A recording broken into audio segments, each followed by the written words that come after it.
against such external attacks? Who has the security architecture in his command? Is it Fubara? Yet he said that the governor, that there was something that happened and the governor didn't do anything. What do you expect the governor to do? Is he in charge of the army? Can he give the army any instruction? Or can he give the police any instruction? Who does he have to give instruction to them to say, go and tackle this thing? And the police issued a statement today.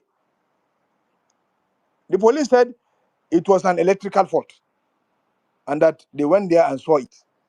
And they issued a statement. So where did the Mr. President get his own security report to come and say that this is what happened? No, the matter is that the whole matter is that it is premeditated. He has already planned it. He wants Fubara to go out because Fubara refused to listen to him. Fubara is not expected to listen to him.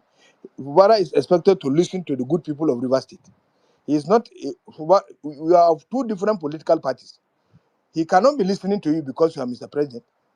He has to listen to the dictates and what the good people of River State want. And what he is trying to do is to shape River State. Within a very small time, he has been able to make so many changes in the structure and administration of River State. He has been able to improve the IGR of River State. So many things. Yet, Wike came out to say that the only two reasons why there will be no impeachment is that if Fubara agrees to leave local government for him, and secondly, if Fubara will not contest, sign an agreement that he will not contest in 2027. These are the two conditions we can give. Now, is that not sufficient enough for us to know that the synergy between Mr. President and Wike is very clear? And even the man that they put here is Wike's friend. You can see all the pictures under in the internet. There is Wike's friend that they put as the sole administrator. So Mr. President has already, when as a president you have taken sides, and what you are doing is not justice, fairness, and justice. Everybody knows. You don't need to tell anyone. When you are trying to muster justice, people will know. In this case, Mr. President is totally biased.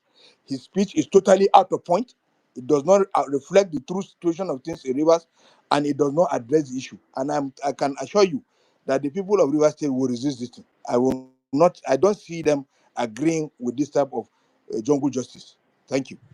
All right, thank you very much, Umar Sani, for your wonderful submission. But then again, quite a number of individuals feel that as a party, your party has not done enough to help Fubara. Do you think there's something you guys should have done better by helping him? Or moving forward, what can the party do to help him at this point, Umar?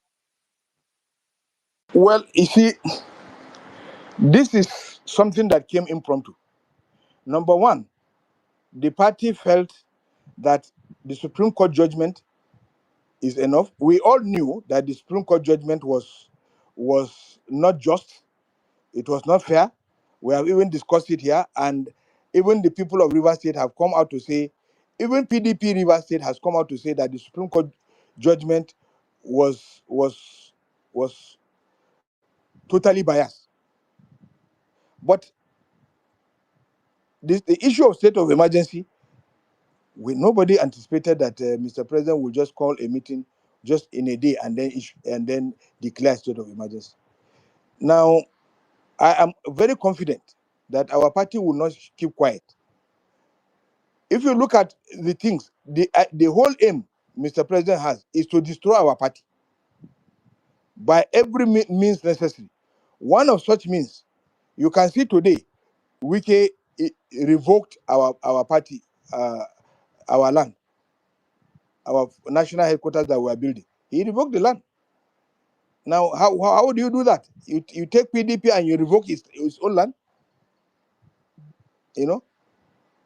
If you check now, you will discover that maybe APC has not even paid their own tenement rate. He will not revoke that land, but he will revoke that of PDP. Because it's not Wike's agenda, it is an agenda of Mr. President that is being implemented by Wike. Mr. President wants to destroy the PDP. And our governors have been, in every aspect that he comes out, they block. Now the governors have taken over the party. you can see that when Wike saw that he has lost out within the party, he started calling our National Working Committee stupid. You know? So now the issue is the governors have called for an emergency meeting. And because they have called for an emergency meeting, I am very confident that the governors will not agree with this, and they will take decisive steps. But again, which decisive step will you take? You will go to court. When you go to court, can you trust our judiciary? This is the problem, because Mr. President is controlling them. He is the one telling them what to do and what not to do. Can they dispense justice? They cannot. So do not blame the party. Unless we want to live in a society that is full of anarchy and chaos, the judiciary must stand up. They must do the right thing. They must interpret the law properly. And all things that ought to have been done should be done by the judiciary. The judiciary is the hope. Now, unless they want a continuous problem. Now, don't forget, when Eradua came, when the militants started their problem, fuel production nosedived to 400,000 barrels per day. 400,000 barrels per day. Something that we were doing 2.5 million barrels per day. 2.8 million barrels per day. We now nosedive to 400. Now, if you do, what is his own conviction? That our military that is overstretched, that is no more than 200,000 all over the country. Our military is in northeast, they are in northwest. Where will our military have the capacity, the strength, the numbers to be able to tackle IPOB, militancy, banditry, religious intolerance by Boko Haram, and insurgents? The military will be overstretched, and so there will be, if the militants continue along this trajectory, then we are doomed. This is something that is easy. Quite a lot of Nigerians have given solution. For instance, I just read something by Babajide Ojudu. He said the only thing Mr. President needs to do is to call Wiki and call Fubara and give marching orders. Do this thing. You Wiki, remove your hand in River State. You do this, and let's move forward. What Mr. President did in the first one, everybody knows is not just. Nobody will agree to implement that, because you will be subjected to and subordinated to somebody else. Wike will be controlling him as a governor, and he wants his own independence. Did Mr. President allow anybody when he was governor to be controlling him? When he came, he wanted to be controlling everybody. Ambode felt he needed not to be controlled. And when Ambode revolted, what did he do? He removed him. So he is used to trying to control. But allow people, other states don't like being controlled. Allow them. If Lagos State people want to be controlled, allow other states that don't want to be controlled not to be controlled. Let them do what is right. Wike cannot be the Lord and Savior and Lord Master of River State. When Odili finished his tenure, he left. He didn't control Amechi. When Amechi finished his tenure, he left. Amechi didn't come to try to control Wike. But why will Wike now come and wants to control Fubara and wants to be in charge of the state? All right. Thank you very much, Umar Sani. You mentioned the judiciary. I listened to Alhaji Asari Dokubo talking about that the judiciary did the wrong thing. But then again, something came to my mind. I remember not only myself, most everybody on this platform, when the young people we are talking about all eyes on the judiciary, this was during the election. Quite a number of individuals were not happy that because they felt that no, it's not going to affect us. And someone like Asari Dokubo was one of those individuals that brought his people, to disturb. You were there, you saw it for yourself. The people who came out to protest against the judiciary. But now it has happened to him. Why am I saying this thing? Some people will say, no, it's okay, it's fine. What happened to Fubara, is good for him. It might be your turn tomorrow, right? My biggest worry in this whole thing is the judiciary, the Nigerian judiciary. And I think it's very important everyone on this platform understand what happened and where we find ourselves where we are, because the judiciary decided for some reason, best known to them, they decided to treat a matter that is not in front of them. I think a lot of people don't understand why we find ourselves where we are. If the judiciary did not decide a matter that is not in front of them, we would have had this situation. So now that will now take me back to Henry Shield. Henry, where do we go from here? The judiciary have decided to, rule in a case that is not before them. What's next for Nigerians? What do you think Nigerians should do? Because as it stands right now, the military, based on the pictures we see coming up, the videos and everything, it appears that the military have started moving to the government, and if what we saw was to be believed, right? Moving forward, what is next for Nigeria? Henry Shield.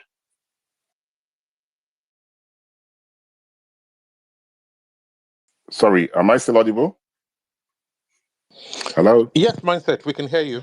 Yes, we can hear you. Yes, we are. Yes, we are. Okay. I threw a message, a question to him. I'm not sure if he's still on the platform. Okay, let me throw that question to Olatunde. Olatunde, you heard what I said. If you want to respond to that quickly. Well, that your question. As things stand, I don't think even the judiciary, because we all know how the judiciary comes up with their rulings. So even if somebody goes to court and says, "Look, we want to challenge this pronouncement or proclamation by President Tinubu," I'm sure the Supreme Court or the courts will find a technicality to throw it out. That's even if they even hear it. To me, the only people that can resist this will be the good people of River State.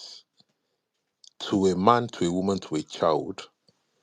Yes, military formations or guys are heading down there, but the people would have to stand up for themselves and say, "Look, we are not going to accept or take this," because the moment it's accepted there, then who says it would not be accepted in Osun State when they're doing an election or before an election in Osun State, where we know there's already tensions. We saw people people were killed during a couple of weeks ago. And when you look at it, you suspend the executive, you suspend the legislature, you now leave the judiciary. It's like, you know what, it's divide and conquer. So the only people that can go into the forefront when I know there's people will say something like, "Oh, we shouldn't cry more than the bereaved," but in this case, all of us as Nigerians are bereaved in this matter. It's not a matter of like, this is not, if it can happen to the people of River State today, who says it won't happen in Ondo State tomorrow, or Zamfara State, or Yobe? Because once it's done the first time and it's gotten away with, then he can roll it out. Who says that he comes out tomorrow and says, "Okay, the 1999 Constitution, I'm binning it, and I want to rule as an absolute president"?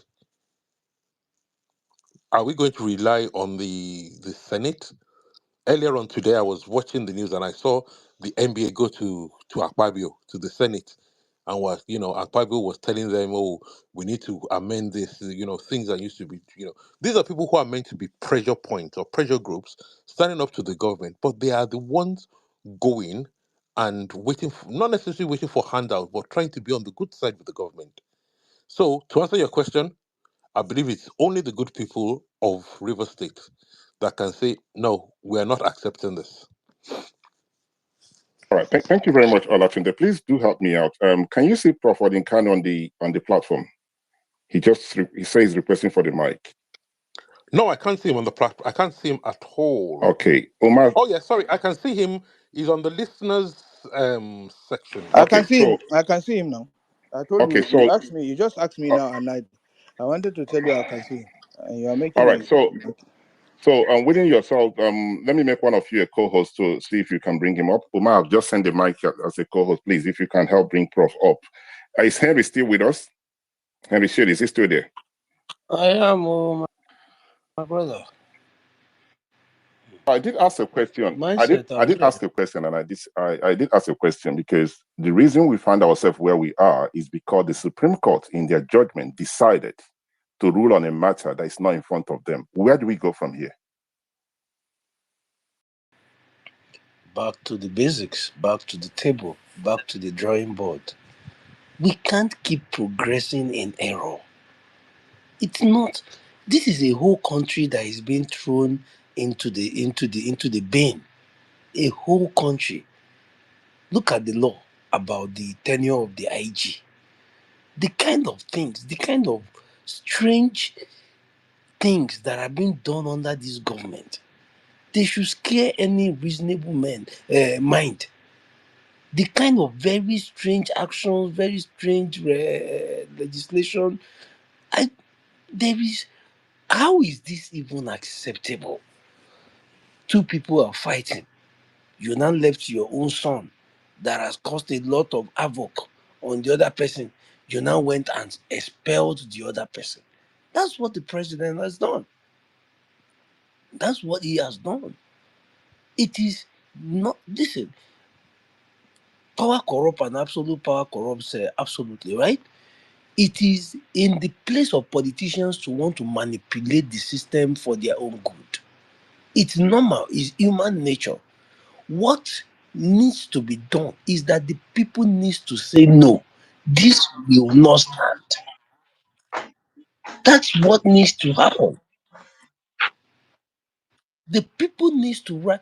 There is absolutely no reason, absolutely no reason for the opposition governors in Nigeria to accept this to stand, for the opposition parties, for Nigerians as citizens of the country.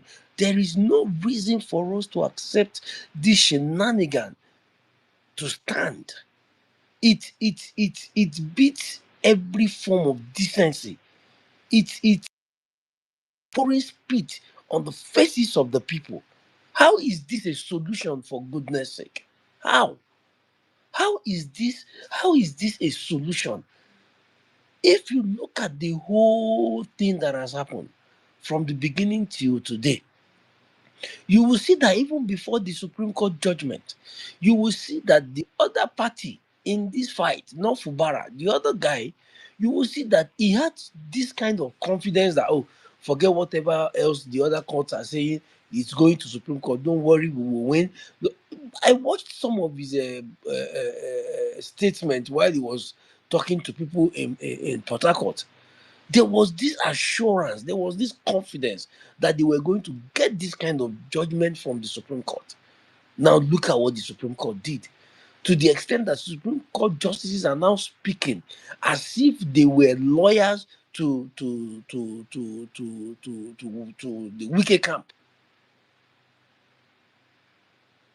What is going on with us? Everyone, what is going on with us? Did they use a blanket to cover us? Did they is it threat? What is going on? And where is the place of the opposition? People like Elijah Umar Sani's party. Where are they in all of this? I can assure you that by tomorrow PTP will release a statement. And that is all. Release some funny, childish, I don't want to say silly statement. How is a press statement the what the reaction of any serious party, political party, opposition political party? How is a press statement the proper thing to do in response to the desecration of the constitution?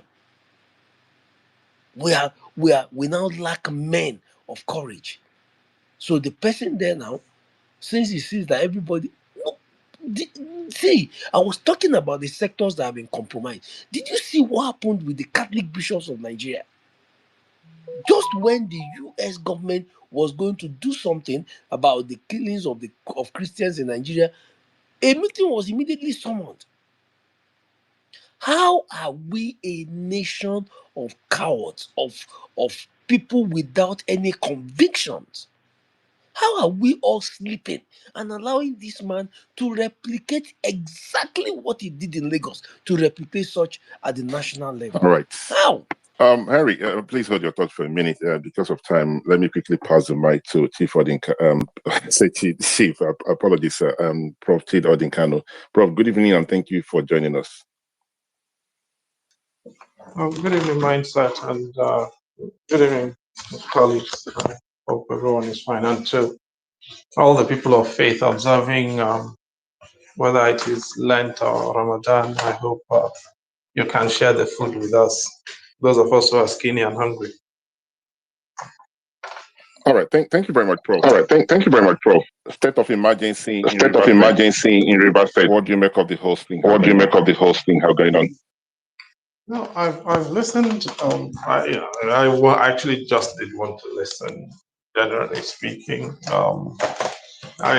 nothing about this is surprising. I heard Omar say nobody expected this.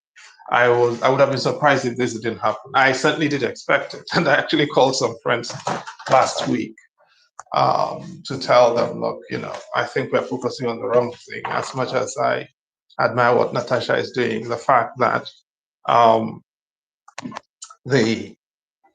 it had become the biggest news out of Nigeria was taking away from this, and you could see in the horizon, very, very immediate term, that we were headed to where exactly we are right now. And I was suggesting to them that there needs to be some recalibration to call attention to the fact that with where we are, the budget will not be financed, and things are going to get a lot harder across the board for the country. But secondly, there is this. I hear Henry's passion and almost anger at what, for want of a better expression, I'll call surrender, despondency, popular despondency amongst Nigerians. I actually don't quite think that is true about, young Nigerians, different Nigerians are doing what they can, but they've been failed by the political opposition. Now, let's go back to the Constitution and what it says. Section 305, subsection 6 requires, if you read 305(2) and 6, it's very clear. The president can declare an emergency howsoever he wants. However, he's got to transmit the proclamation to the joint chambers. And the joint chambers have 48 hours if the National Assembly is in session, or 10 days if the National Assembly is not in session, to affirm by two-thirds majority of each chamber establishment, they affirm and confirm the emergency. If they don't, the emergency lapses. APC does not have two-thirds in either chamber. PDP, Henry, while you were talking, PDP, Dele Debo Ologagba issued the statement of the PDP. And he could not find it in himself to say the party has instructed all its members in the National Assembly to vote against a joint resolution on the emergency. That is the problem. Stop blaming the people. Let us start with where the problem is. The president, Tinubu, as powerful as you want him to be, cannot sustain this emergency if PDP holds the line. PDP is a failure. And Umar, that your party is an absolute failure. This is the time when the party needs to stand up for Nigerians or for itself. Atiku has issued a statement. None of them can say we are asking our legislators to vote against this. That is the first step. Let's stop blaming the people. The people will die and the politicians will take office on top of their bones and their bodies and their blood. Right? And it is the politicians of both parties. Today, it is no longer PDP. since today the party has become IDP, internally displaced party, because it no longer has a headquarters. When Wike was revoking plots for other people, PDP as an opposition kept quiet. The easiest thing to do is to oppose APC. It does not require skill. But the party system has bailed out on the country, and it's easy to say, oh, Tinubu has destroyed the party. I'm sorry, a party that is a party cannot be destroyed by Tinubu or anybody. Obasanjo tried to destroy ACN and AC. It didn't work. So the PDP itself has been complicit in its own liquidation. And I do think that now the first thing is this: if we have you've got to master two-thirds. To master two-thirds in the next 48 hours, because the National Assembly is in session, you have got to get a significant number of legislators from the Niger Delta. You've got to get a significant number of legislators from the PDP. The Labour Party legislators have got to be on board. And so you ask yourself, what kind of democracy is that? And we can all sit down here and wring our hands, and I hear people say, you can't cry more than the bereaved. But if the majority of legislators from the Niger Delta are going to be voting against this, to support this, who will vote for it? I lawyered the emergency following Dogo Nahawa in 2010. And I know what I went through with General Azazi, the late General Azazi, in his office as National Security Advisor, to say, no, you cannot do what President Obasanjo did. It's unlawful. It's unconstitutional. You cannot sack the governor, the way he did. The Supreme Court had made that clear. Secondly, there is a process. Now, let's even assume. And secondly, you can designate a part of the state. Now, you're declaring state of emergency in all of Rivers State. What is the casus belli? What evidence is there? Is anything the problem in Port Harcourt? Is anything the problem in Okrikaland? Where exactly is the problem? You can therefore make a state of emergency surgical. That's assuming that there is reason. But there is a third procedural issue, and which is what?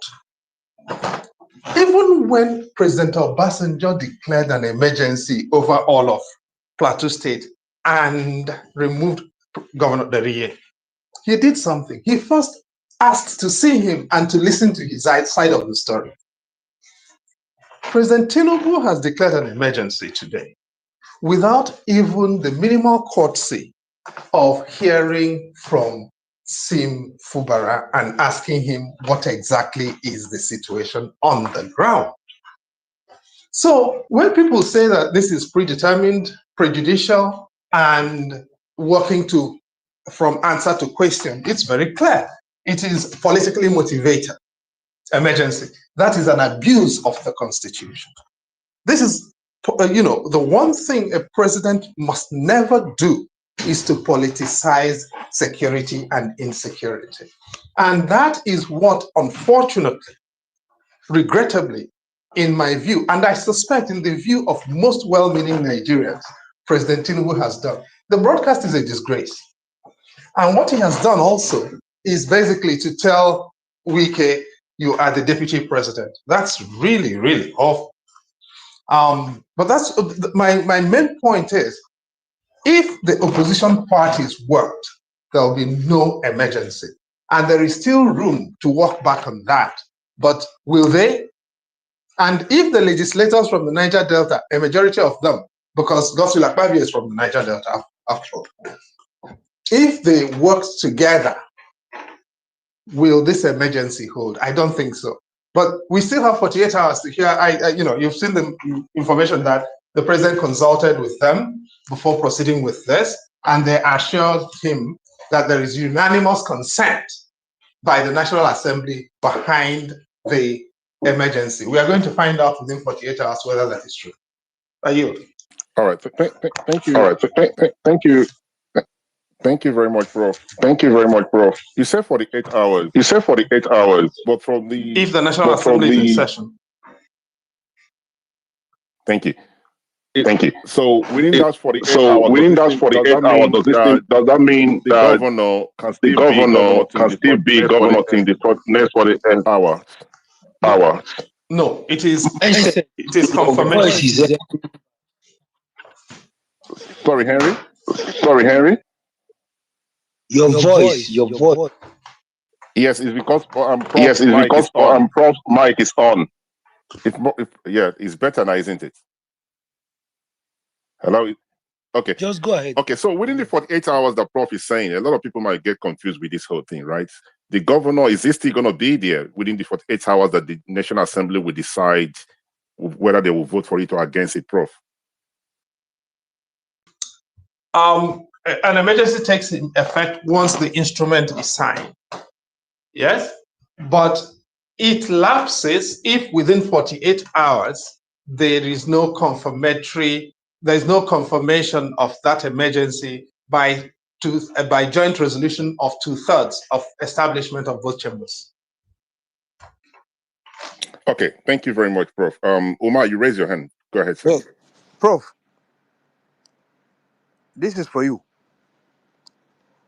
Now, the issue is not about whether we will have 48, within 48 hours, we will know whether the proclamation will work or it will not work. What we want to know, which is very important, is whether the president, going by our constitution, has the power to suspend a governor. Thank you. I don't think he does. The law it seems to me to be quite clear. That's pretty much settled. The president does not have the powers to suspend a governor, as part of an emergency. The problem is we've got a prostituted judiciary, and I've sent out a post this evening on the platform formerly known as Twitter. Under the tenure as Chief Justice of Mohammed Lawal Uwais,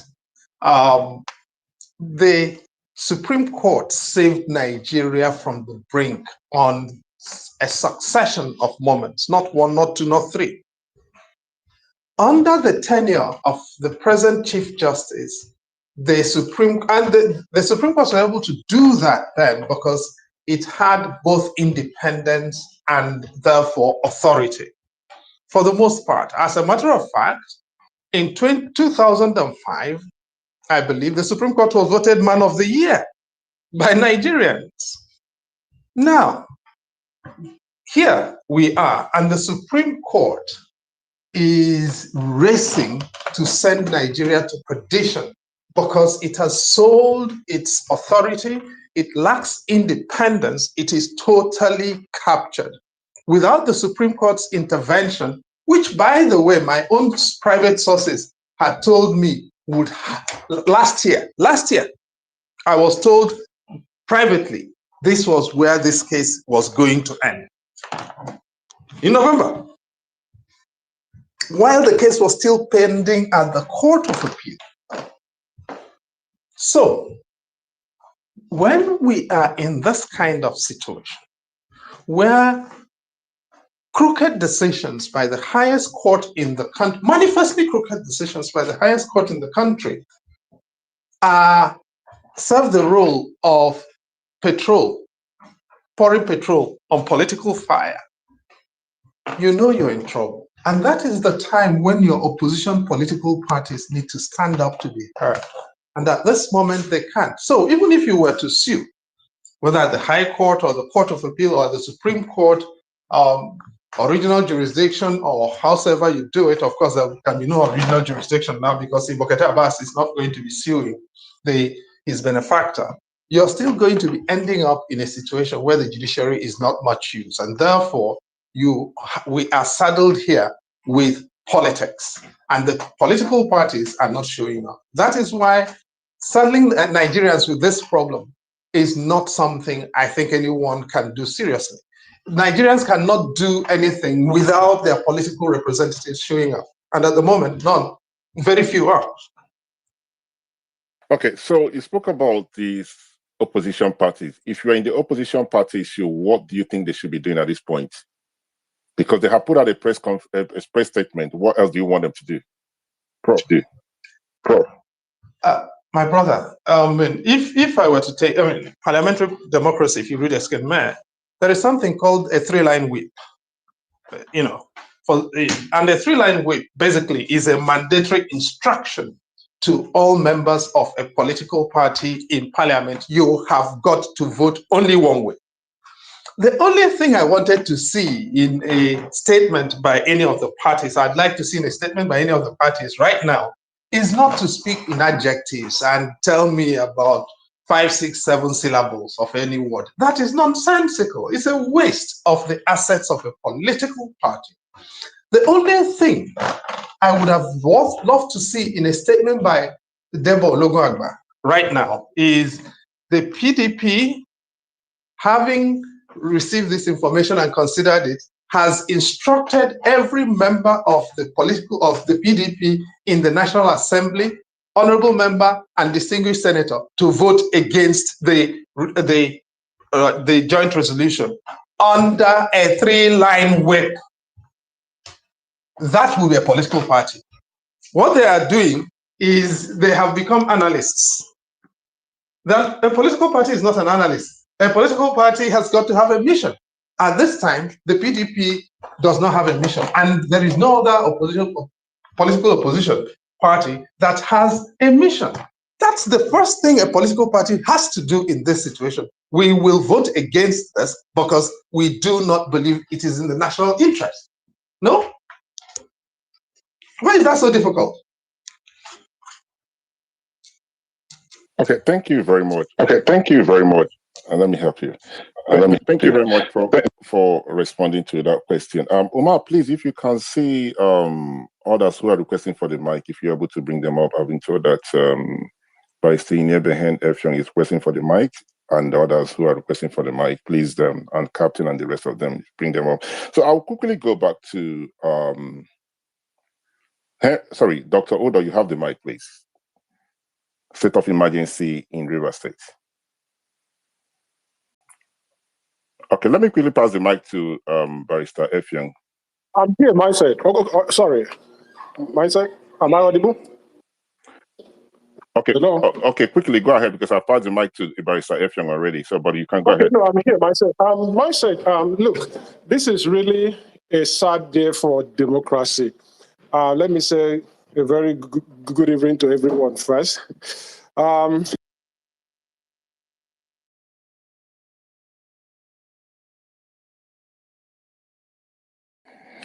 All right. It appears we've lost Dr. Udo. Quickly, let me pass the mic to Barrister Effiong. Good evening, and thank you for joining us. State of emergency in Rivers State. Good evening, mindset. I think for me it's just a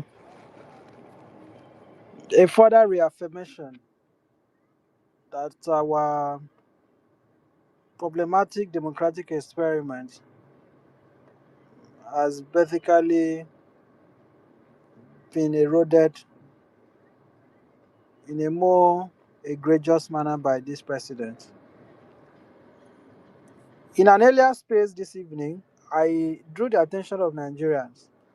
And for those who are listening to me, you can just simply check my most recent post or tweet, as it were.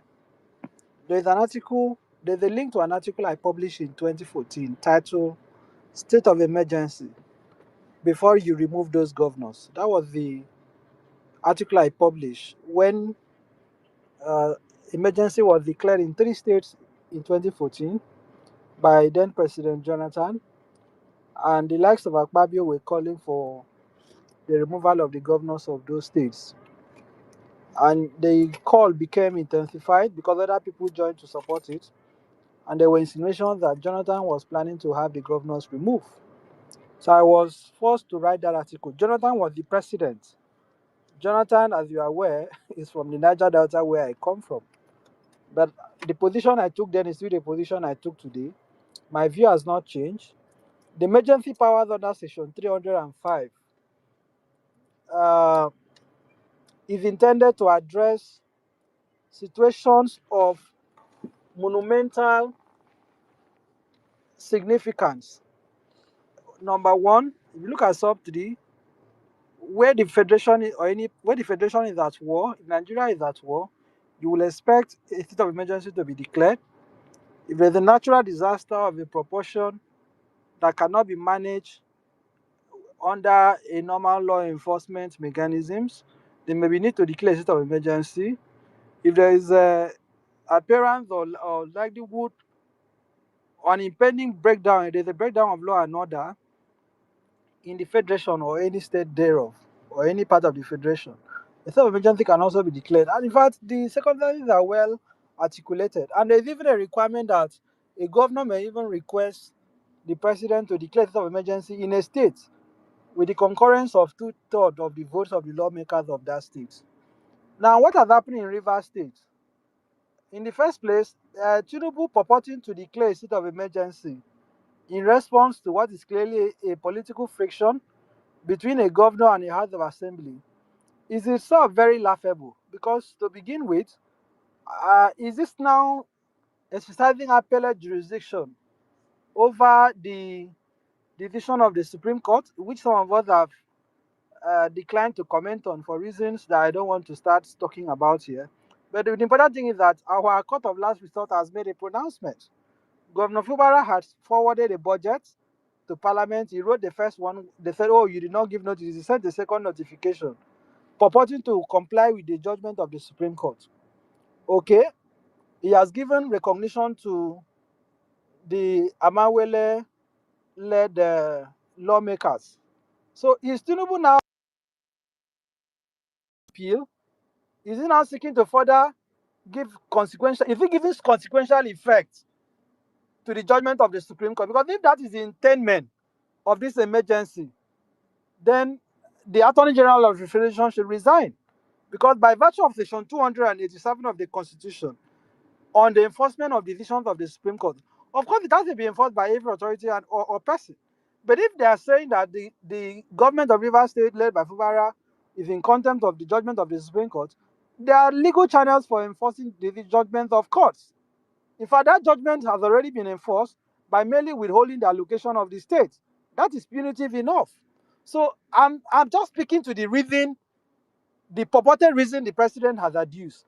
Now, furthermore, if you look at Section 180 of the Constitution, it is explicit on tenure of office of a governor and when a governor may cease to hold office. There are 4 constitutionally permissible circumstances under which a governor may cease to hold office. The language is cease to hold office. That is death, permanent incapacitation, resignation, or impeachment. Those are the 4 scenarios under which an elected head, right, of a federating unit. We must bear in mind that Rivers State is a federating unit. We are not dealing with a component part of the federal government. We are not dealing with an agency of the federal government here. Under Section 2 of our Constitution, Nigeria shall be a federation consisting of states and the Federal Capital Territory. So Rivers State is a federating unit. Okay? So if the president, the head of the federal government, is saying that who was purportedly elected, or who was let me not say purported, who was elected as held by a Supreme Court, is now purporting to now suspend the head of another federating unit, whose election has also been affirmed by a Supreme Court, whose tenure is defined to be 4 years from the day he subscribed to the oath of office and oath of allegiance, then it shows that our constitution is useless. It doesn't even make sense. Now, none of those 4 circumstances has arisen. Assuming the House of Assembly is incapable of functioning, there's a constitutional solution to that. I think it's section 11 that permits the National Assembly to temporarily assume and exercise the legislative functions of the House of Assembly where the House of Assembly is incapable of functioning as a parliamentary body. National Assembly actually had that power. So if Akpabio is so concerned that Rivers State House of Assembly is unable to function, why did the National Assembly not pass the resolution to allow them temporarily make laws for Rivers State? Okay? So all I'm saying is that the powers of the president to declare a state of emergency and the incidence of that emergency, it is only to the extent that it is to give you extraordinary powers to take measures to address a crisis. I don't know if you are with Yes, me, I'm mindset. listening. It is to give you power to address a mindset, to address a situation. Take for example, if it is based on if it's saying that there's breakdown of law and order, how do you resolve breakdown of law and order?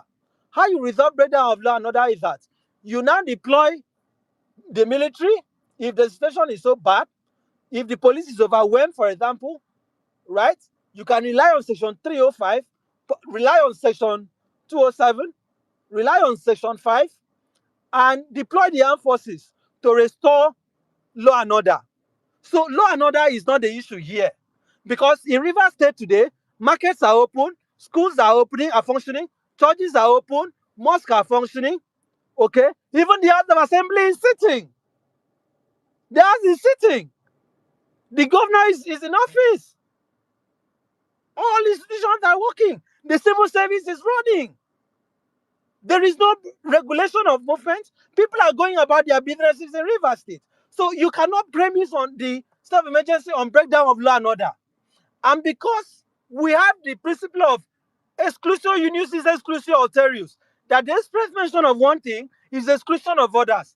The Constitution has clearly enumerated circumstances under which an emergency may be declared. Nigerians must now challenge Tinubu to tell us which of them is applicable in Rivers State. It's applicable here. Let me conclude. People say Obasanjo did it. Well, why are you surprised? Obasanjo was a general in the army. He was a former military dictator. So when he did it, it was not surprising. And has anyone queried for a second, how come that the Iboite, the so-called sole administrator, is somebody who came from the Navy? Why is he someone with a military background mindset? Do you know why it is a military person? Because the very idea of substituting a democratically elected governor of a state with an unknown, an unelected entity or personality called sole administrator is a military creation. It's a military aberration. That is why the person that was appointed is someone from the military. And it has been so since Obasanjo years. So this is Tinubu telling us that that the federal government has declared coup, has staged a coup against the government of Rivers State. That is what has happened. So I feel sad. This matter had gone to the Supreme Court when Obasanjo declared emergency in Plateau State. If you read that article, unfortunately at that time, quite sadly, the Supreme Court declined to pronounce on the substantive question. Why? Because at the time the matter got to the Supreme Court, the emergency, had elapsed. The Supreme Court said it had become academic. I'm hoping that Fubara will go to the Supreme Court or will approach the court to have a determination on this matter. And sorry, I took some time. Finally, there is even the duplicity part of this. Okay, the intellectual duplicity, the political duplicity. Assuming that this is meant to resolve a political crisis, why is Wike still a minister? Why is Wike having meeting right now with Akpabio? Why is Wike the architect of the crisis not being removed? The president is not an unbiased umpire. The president is not acting as the father of the nation. The president is acting as a partisan and an interested party. Here is the man who imposed unconditional and impossible conditions on Fubara. How can you tell a governor that you must return commissioners people who were commissioners, openly express hostility to you, resign from your government to support your adversary? You are a president, you say go and return them. That was unconstitutional. So Tinubu is also the part of the architect of the crisis in Rivers State. And those who are waiting for free and fair election in 2019, Tinubu has sent his verdict to you already. You mean 2027, right? 2027, Okay, yeah. thank you very much, Barrister Effiong. I have questions for you. I know one of them you probably might not want to respond to. The first thing that you said about that the governor should approach the Supreme Court, and a lot of people like myself will say, Which Supreme Court? It's the Supreme Court that landed us where we are at the moment, at this point, right? Now, the Supreme Court ruled on a case. I know you probably don't want to get involved in this, but this is me speaking. I'm not putting words in your mouth, right? The Supreme Court ruled on a case that was not in front of them. So when you advise someone like the governor of Rivers State to go and approach the same Supreme Court, people will be like, what are you talking about? It's these guys that did this thing. So apart from the Supreme Court, what else do you think that Governor Fubara should do? That question is for you, Barrister Effiong. Well, in the final analysis, right, you cannot do without the Supreme Court. Okay, you cannot do without the Supreme Court because um, the Supreme Court of Nigeria is still the highest court of the land. Like Prof said, I'm not certain. I don't think that even the original jurisdiction of the Supreme Court can be invoked in this case. Because we have what we call the original jurisdiction of the Supreme Court. If you look at section 231 of the Constitution, those are disputes between the Federation and the state, essentially. But we have what is called the Supreme Court Additional Jurisdiction Act that expanded the original jurisdiction of the Supreme Court. Original jurisdiction is where the Supreme Court sits as a court of first instance. So the matter doesn't have to go to the Federal High Court or State High Court or FCC High Court or National Industrial Court and then further appeal to the Court of Appeal and to the Supreme Court. So the Supreme Court can actually exercise the original jurisdiction by hearing a matter as a first instance originally without having to go through the appellate process. Now, the dispute between a governor of a state, because Fubara is still the governor, by the way, he's still the governor, you know. So I'm not sure that a governor can do that under the original jurisdiction. Should he go to the Federal High Court? I would recommend, because ordinarily this is a dispute between Rivers State and the federal government. But guess what? Who is going to institute the action? The Attorney General of the Rivers State. Who is the Attorney General? Supreme Court has said they recognize the Amawele faction, that they never defected. Well, the affidavit of defection is there, their video is there, but the Supreme Court has given a judgment. However, who will now file the suit? Because the action has to be brought in the name of the Attorney General of Rivers State on behalf of the state. Now, who is the Attorney General of the Rivers State? The President Commissioner and Attorney General was confirmed, if I'm not mistaken, of course it was confirmed by the Uche Jumbo faction. I think the man who is now the Chief of Staff. And this being called by their judgment essentially saying decisions that may have been taken by that four-member house, they don't recognize it. So if they even made the mistake of filing an action under the original jurisdiction, all that Tinubu AGF, Lateef Fagbemi would do is to just file an objection and say that this action is brought in the name of the Attorney General of the state, one for whose appointment is unconstitutional. So that is not advisable. I would recommend that it should go to the Federal High Court. When you file it, put an affidavit of urgency, and let us see whether the matter can be heard, and then file a motion for what we call constitutional reference. That is what I recommend. This is free legal advice. Fubara should immediately assemble a team of lawyers tomorrow, prepare an originating summons. You don't need writ of summons. Originating summons with issues for determination at the Federal High Court tomorrow. They can start preparing it this night. Bring an application for a constitutional reference. So constitutional reference is that you file a matter at the Federal High Court when it raises serious constitutional questions. The Federal High Court can defer determination of those questions to the Court of Appeal. When you get to the Court of Appeal, you bring a further application for reference to the Supreme Court.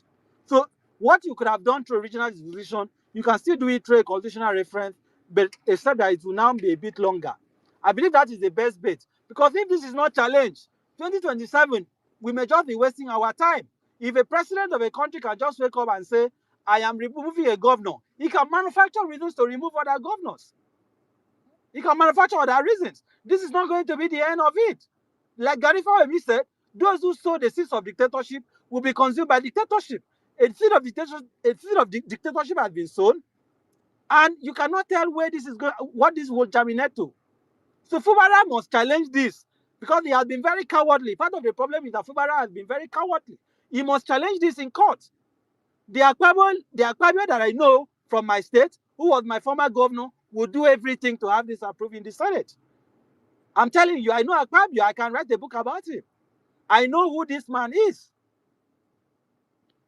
All right, thank you very much, Barrister Effiong. Prof, you raise your hand. Please go ahead, sir.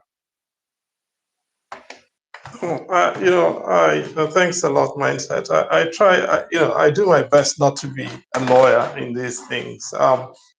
But I am an amateur historian, and I think sometimes history tells us something. We are talking about emergencies, and the emergency in the Western region in '62 began in there is Fire on the Mountain incident, the sitting of the Parliament of the old Western region. And after Bola Ige had gone around to collect the signatures showing that, or tending to show that Ladoke Akintola, who was then the premier, did not have, had lost majority support in the assembly. And on the back of, in the midst of that crisis, the Oni of Ife, who was then the governor of the region, Adeshoje Aderemi, invited Alhaji Adegbenro to take over as the premier because it appeared he had a majority. Now, at that time, I'll tell you why I'm telling this story. At that time, the Chief Justice, because then they were called Chief Justice of the region. Now they're called Chief Judges of States. But at that time, the Chief Justice of the Western region was a man called Ohai Kwashi Aidum. Ohai Kwashi Aidum was Ghanaian. He had been exiled pretty much to Nigeria because of a political dispute with President Nkrumah in 1959. And so he became the Chief Justice of the Western region.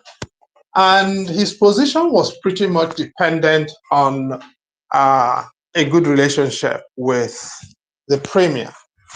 Now, Akintola sued before the High Court of the Western region, fully expecting that his client and beneficiary, who was the chief judge of the state, of the region, would give him a favorable judgment. Instead of doing that, Ohai Kwashi Aidum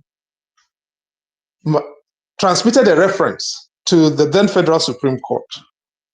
And that triggered, now what that meant was that tactically, if Kwashi Aidum had given Akintola a judgment, Akintola would have had political leverage from that judgment.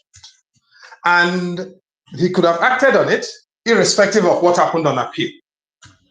And it would also have meant that by the time he got to the Federal Supreme Court, he would have framed the issue. Instead, Kwashi Aidum excused himself from the dispute and sent it up by way of a reference to the Federal Supreme Court, where ultimately a judgment came down, and then it went to the Privy Council in London, where Akintola lost. But then the government of Tafawa Balewa changed the constitution in order to nullify that decision. This was in 1963. So that was how Nigeria became a republic. But the reason I tell this story is to respond to this question about a reference, Fubara filing and then getting a reference to the Court of Appeal and the Supreme Court. A captured judiciary will not give you a reference. Now, by the way, to finish that story, after Kwashi Aidum did that, Akintola got angry with him and never saw him again. Okay? As a result, Kwashi Aidum's contract eventually had to be negotiated out and bought out, and he left the Western region shortly after the Privy Council judgment and ended up in East Africa, where he became a judge, first in Kenya and then in the East African Court of Justice. The reason I tell this story is a captured judiciary will not do the thing my brother is suggesting. And we have a totally captured judiciary, and it will not be in their interest, where there are suggestions that judicial decisions are being taken outside the courts. Judges are taking instructions from clients who are outside the court system. how do you expect those clients to be telling the judges or send a reference to the Supreme Court or Court of Appeal? It's not going to work. And I think we have to be serious and recognize, I do recognize that lawyers do have a problem with admitting to the depth of the rot in the judicial system. But it is so devastating that that rot is no longer a legal problem. It has become a political problem. And that takes me back to the role of the political parties. The fact that the political parties have wimped out and the political leaders are no longer prepared to sacrifice anything is our problem. What we have in Rivers State is not a legal problem. It's not for lawyers. It is a political problem. So let's stop trying to outsource it to the courts, because that is why we have ended up in a situation where the courts have been completely taken over by political disputes. Rivers is not a legal problem. It will not be solved by 1 million Supreme Court judgments or references. It is a political problem. Full stop. I yield. All right, thank you very much, Prof. You said it's a political problem. It cannot be solved by the Supreme Court. How do we solve the problem? How do we attempt for the political parties to solve the problem? Do they want to? There is no pressure. Look, the democracy is about one thing: contestability. You've got to create contestability. Tinubu is getting away with what he's doing because there is no contestability. Now, imagine if you had a situation in which his proclamation of emergency got voted down by the National Assembly. There'll be contestability. At the moment, there isn't any such thing. And the remedy here is not in the Supreme Court. We have a ready remedy in section 3056 of the Constitution, which is what? Vote the damn thing down. Period. The only people who can do that are the opposition lawmakers in the National Assembly. Bring $1 billion to them. If they reject it and stick together, this does not work. How difficult is that? Okay, thank you. Thank you very much, Prof. Prof, can you please mute your mic, please? Thank you. Quickly, let me pass the mic to Dr. Odo. Dr. Odo, please, you have the mic. Yes, thank you, Mindset. I hope I'm audible now. Let me say good evening to everyone again. I think all the speakers, especially Prof and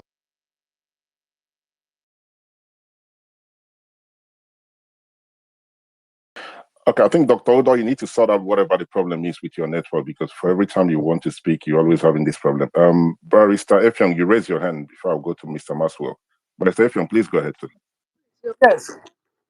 I like the approach my Oga and my boss, Professor Odinkalu, has taken. My reservation, however, is that quite unfortunately, we don't have parliamentarians or lawmakers that are ideological or that have any principle or direction politically. And I don't have the maths. Maybe those who have the numbers can even tell us, you know, how many members the APC has in the Senate and how many they have in the House of Reps. Because given the gall of recent defections, we may even need to start by asking, does the APC have the two-thirds in both chambers? That is one.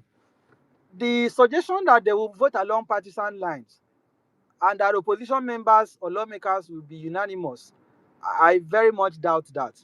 We have a situation where I started by, when I spoke earlier, I said, I can't speak for the House of Reps, but I can tell you that the Senate will approve this. Go and write it down. The Akpabio, who was my governor for 8 years, has zero tolerance for opposition. Tinubu is more tolerant of dissent than Akpabio. I'm telling you. Go and check what the House of Assembly was. In fact, go and check what happened in Akwa Ibom under Akpabio. I've written about these things. So he will bring out the number. There are two ways of voting in the Senate, either by voice vote or by head count. And usually when there is dispute as to voice vote, okay, the standing rules of each of the chambers says the presiding officer shall cause the members to sit and for the vote to be taken individually. However, we have seen situations where voice vote, majority will say nay, the presiding officer will vote, will rule in the opposite. So I don't have confidence that a PDP that is almost useless, a PDP whose so-called national chairman went and put something in the court record, in the process of the court, that the Supreme Court now relied on, basically saying that he's aware that the lawmakers did not defect. He's not aware of their defection. I'm not aware that that PDP that is so indisciplined, that some of their governors are licking Tinubu's ass, pardon my language, that those parliamentarians will be able to take a stand openly to oppose this. If we are depending on so-called opposition lawmakers, including those in the Labour Party, if we are counting on them to reject this, it may not work. My suggestion, other than the legal, is that the battle lies with the Nigerian people and the people of Rivers State. If the pressure does not come from Nigerians, just go and write it down. This so-called proclamation will be approved one way or the other. So let the Supreme Court have that burden, or that burden of conscience, okay, to pronounce on whether a president in a federal system of government can purport to suspend the head of a federating unit. Let them say that Tinubu can do it under any guise, and let that become the law of our country. You know, Supreme Court judges are subject to two judgments: the judgment of God, the judgment of history, which you can also call the judgment of the people. So let them make that pronouncement. But politically at the National Assembly, I don't see a way out of this. I don't see a way. These are discredited people. Money may be moving as we are talking to have this thing approved. This thing is not a coincidence. They have sat down, they have done the maths, they have calculated, they have consulted, they have done the. Look at Natasha. Natasha was suspended for 6 months. No single member of the Senate, 109, except for maybe one or two that have passed on, no one could rise up and speak strongly. Not even the minority leader, not even the so-called opposition senators. And you expect them to come and carry Fubara's cross when many of them are looking for favors and contracts from Wiki and the federal government. These are not the people we are going to rely on. Sorry. All right, thank you very much, Barrister Effiong, for your wonderful submission. You made me laugh when you said the Supreme Court might have conscience, and I thought to myself, Supreme Court and conscience in one sentence. I don't think these people have conscience, but that's a story for another day. I know you don't want to dive into that, but quickly, let me pass the mic to Comrade. Comrade, you have the mic, sir. Comrade Mo. Okay, thank you very much, Mindset. Good day, everyone. Comrade, we are not able to hear you. Your mic is muted. Okay, can you hear me now? Please go ahead, sir. Good evening. Okay, good evening, everyone. First and foremost, I think there's nothing about this topic that Professor Dinkalu and Henry and Effiong and Mr. Omar have not said. And I agree to almost everything they've said. But first and foremost, if you look at it, democracy is a ship held steady by laws. But when the captain of this ship engages in bending the rule, it drifts towards anarchy or a storm in some nature. What they did might be constitutional. It's left for the lawyers to interpret for us. But is it democratic? An entire executive and an assembly suspended without even the two-third. And then you begin to ask yourself, I remember vividly when Jonathan faced this issue in Maiduguri. It was then Aminu Bello Masari, who was the speaker, I think. Oh, no, not Masari, so I think it's Tambua also, that advised him that you can declare state of emergencies in this state, but the governors must stand. And even Kashim Shettima, who is the present vice president, was a governor then. So it just tells you how bad we've gone as a system, and how the democratic administration is actually bleeding day by day. I don't have a lot to say today because I think they've overflogged this issue. Thank you. All right, thank you very much, Comrade, for your wonderful submission. I'll quickly pass the mic to Mr. Maswell. Good evening, and thank you for joining us. Thank you very much, Mindset. Good evening, and thank you for having me. Good evening to everybody here. I would like to comment as brief as possible on the issues surrounding the state of emergency. You see, Section 180, which provides for instances where a governor can cease to hold office as the governor of a state. And then when you look further at Section 188, which provides for the procedure for removal, you would see that there is a deliberate attempt to call this removal of Sim Fubara and the entire House of Assembly a suspension. It is akin to what we saw with Walter Onogen, the former Chief Justice of Nigeria, which happened during the time of Muhammadu Buhari under the same APC leadership, where an arm of government was seen suspending another arm of government. As I've always said, these are arms that there is none superior to the other. They are unparalleled, only working for the smooth running of government. But we saw it with that, suspending the Chief Justice of Nigeria. So now we also see here where an elected official is suspending another elected official without the permission. There is a reason why the Constitution, in talking about the removal of the governor of a state under Section 188, has to do with the legislative house, because the State House of Assembly is a representative of the people of River State or the people of the state. And by these representatives, they decide what the people actually want. But what we have seen here is they call it a suspension for whatever months that they want to call it. But this is totally in, I don't know, in disagreement with the Constitution. Now, two things have happened here, which I would like people to really pay attention to. There is a case of state of emergency declaration and the case of the removal. These are two distinct things and should not be joined as one. People try to legitimize the removal of the state governor and the legislative house with the provisions of the state of emergency, which is not proper. How is it not proper? The entirety of Section 305 of the Constitution only envisages the pronouncement of a state of emergency by the president.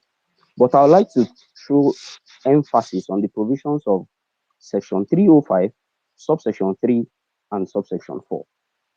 Subsection 4 provides that there is a possibility for the governor of a state to declare the state of emergency, and he must have done that supported by two-thirds majority of the House of Assembly after a request. That's they make a request to the president, who now carries on this proclamation. Then my question becomes, if the Constitution envisages the possibility of a state of emergency by the state governor or through his request, does the state of emergency now play into the removal of the governor of the state? Let me put it in other words. So if it is possible for the governor of a state to declare state of emergency according to Section 305 sub 4, does that remove him from being the governor of that state? Or the House of Assembly that was supposed to vote two-thirds majority in support with the position of the state governor, does that remove them entirely? So state of emergency is actually different from the removal of these two arms of government, however it being that it is at the state level. So it is totally illegal going by these provisions. And when the Constitution limits the consultation of the state governor, because the provision went ahead to state that where these issues, where the governor fails to declare the state of emergency, that is on the issues of subsection 3, paragraph C, D, and E. And these three paragraphs points towards one thing, the security of the state within its territory, as it has to do with public order, actual breakdown of public order, or the public safety to restore peace and security. So it has nothing to do with the executive running of a state or the legislative running of a state. is simply on the basis of security.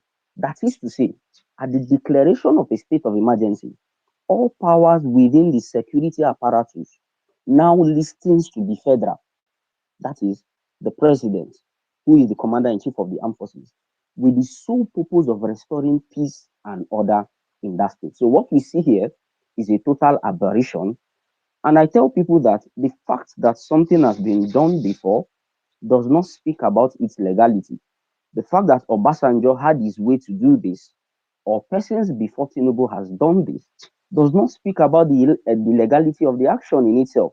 So Tinubu is not interested in solving crises that have stemmed up from individual, how do I put it? Crises that have stemmed up from individual interests of both Sim Fubara and Wike, because it all stemmed up from the agreement, personal agreement between a former governor of the state who doesn't have any executive power anymore in that state and is sitting president. But guess what? The entirety of the state now has to suffer it by declaring state of emergency. Has there been an actual breakdown of peace in River State? Has there been an actual breakdown of public safety in River State? Everything continues to run smoothly, like by Steinibi has earlier said. So we should try to separate this entirely. He may have the right to go ahead and declare state of emergency, but there are limits to these actions. And as much as the executive in this might continues to violate the provisions of the constitution to this extent, you continue to see anarchy. So there is a deliberate handing over of executive power to the military. That is what we are seeing here. He's called an administrator of the state, suspending the executive, suspending the legislature, and then keeping the judiciary, which is actually what is done during military coup in Nigeria. Go back and see it, the declarations of military coup in Nigeria. So the only place that ceases, that is still functioning, is the judiciary. And you ask yourself, I must give kudos to Professor Chidi for all the work he has been doing with the judiciary. You know who controls this same judiciary in that same state, even at the federal level. So these are the issues. And as long as the people continue to keep quiet, River State people must act upon this. As much as we may not be able to solve it from the political actors, from the executive into the judiciary, even to the Supreme Court, I think that there is a duty on every person, every resident of River State and Nigerians generally to kick against this. And we can know what we can do from there going forward. Thank you very much. Thank you very much, Mr. Maxwell, for your wonderful submission. I will quickly pass the mic to Ariwa. Ariwa, good evening, and thank you for joining us. Good evening, my side, and good evening to everyone on the platform. My contribution, my side, is going to be very brief because I've had so many superior arguments, or let me say, a very critical conversation regarding the situation. And I believe everybody who has been following actually knows that what just happened today is illegal. But the major problem I have, my side, is in a country of over 200 million people. What are we supposed to do? Are we just going to sit and watch while a few people take over this nation, infringe on our fundamental rights, and just get away with it? Is it possible that we are just going to sit behind and look at what is happening in this country and nobody is saying anything? Does this look like a government that will legitimately hand over power in 2027? It's not looking like it. And I think with the most important thing, the most important awakening today for me is that they are fully out and they are ready for whatever that is going to come in 2027. The most important question I have for anybody in this platform now, help me out, I will really appreciate it, is when all these channels have failed, what are we supposed to do? What is Sim Fobara supposed to do? Should he go ahead and obey this illegal order? Or should he resume to office tomorrow and let the worst happen? Or are we just going to all sit behind and look at these people? Because I believe that River State people, Sim Fubara and the River State indigenes are very much, they are key to whatever happens next. Because this is a situation that is actually happening in River State, even though on a larger scale, it affects us all as a nation, because it's clear nobody is safe. And any state, they can just concoct situations and declare state of emergency and fix whoever they want there. But the issue mindset is, where do we go from here? Are we supposed to do as people? What is supposed to happen tomorrow? Because it is important we know that anything that guides law and order regarding this particular administration is totally off the book. So are we going to sit and watch this thing keep unfolding while we fold our hands? Or where exactly do we go from here? Because I don't know, honestly. To be honest with you, I don't even know. But the most important aspect is, what is the fate of Rivers people, and where is a democratically elected governor supposed to go to tomorrow? Is he supposed to sit down at home and obey this order? Or is he going to his office tomorrow and let the worst happen? Thank you very much, Master. I yield for now. Thank you very much, Ariel, for your wonderful submission. I wish I have the answer to that question. What do we do next? I don't know. That's my response to it. I don't know. If I know, I will tell you. I think this takes me back to when the issue of all eyes on judiciary happened. A lot of young people, spend their hard-earned money, and they were warning each and every one of us. There is a problem within the Nigerian judiciary. These people went out of their way, spent money, they did the T-shirt, they did everything, they did the billboard, telling Nigerians, you guys have to wake up. It's time to wake up. Listen, guys, there is a problem with the Nigerian judiciary. A lot of people didn't buy it. A lot of people thought, no, because, you guys did not win the election. That's why you're doing it. But this is where we are right now. And I must say this, I'm not here to praise anybody, because you asked, what can we do? I remember we hosted a space after the pronunciation of the election. Mr. Maswell, who spoke before yourself, and Omar Sani were the only persons on this platform that went to the Supreme Court that day. They went to protest about it. You understand? So when people say, what can we do? I don't know what else we can do. Prof. Odinkano have written about this whole thing,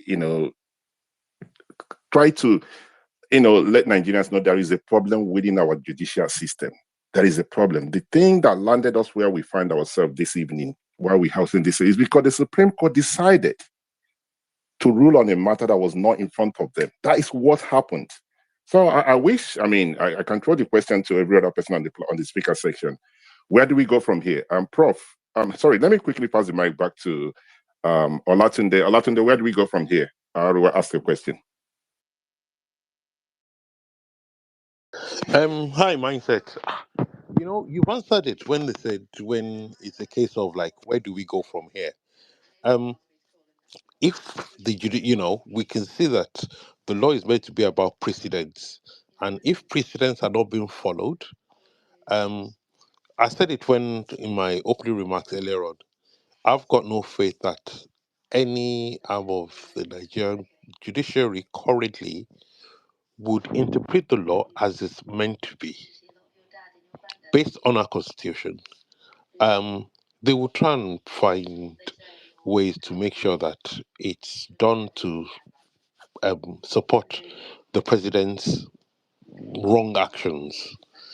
Even if they say, okay, and I heard Prof, and it was funny, I mentioned the three-line whips that is used in the British Parliament and everything.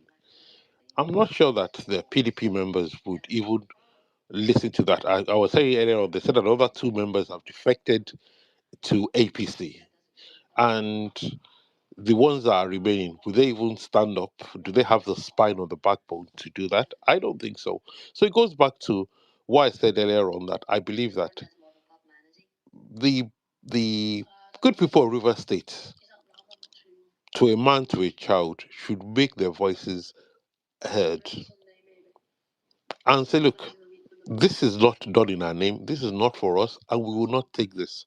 And let the even if it's civil disobedience, let it start from there, and let Tinubu's admin know that, look, you can't just wake up, come up with an idea that you think it will fly, and expect the normal thing where after a few days of news cycle, then it becomes yesterday's news. But we shall see. Thank you. Thank you very much, Olatunde. I'll quickly pass the mic to Henry. Henry, where do we go from here? responding to Ariwa's question. Mindset. Nigerians need to step out. We are too, I won't say we're cowardly. We need to step out.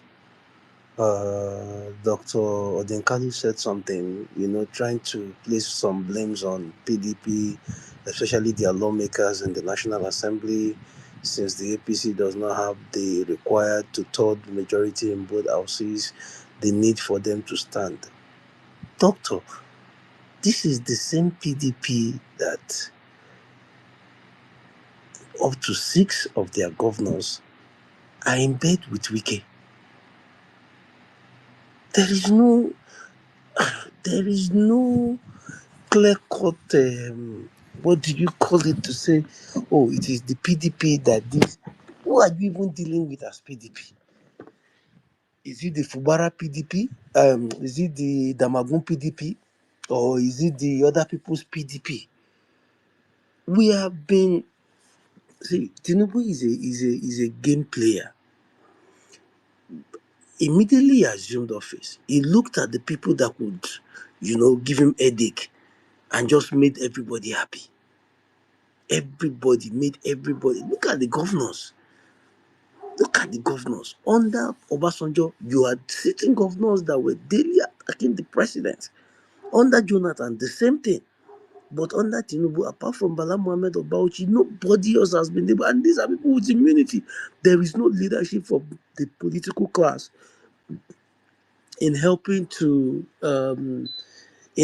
give citizens the needed push to be able to give a bit of challenge to them.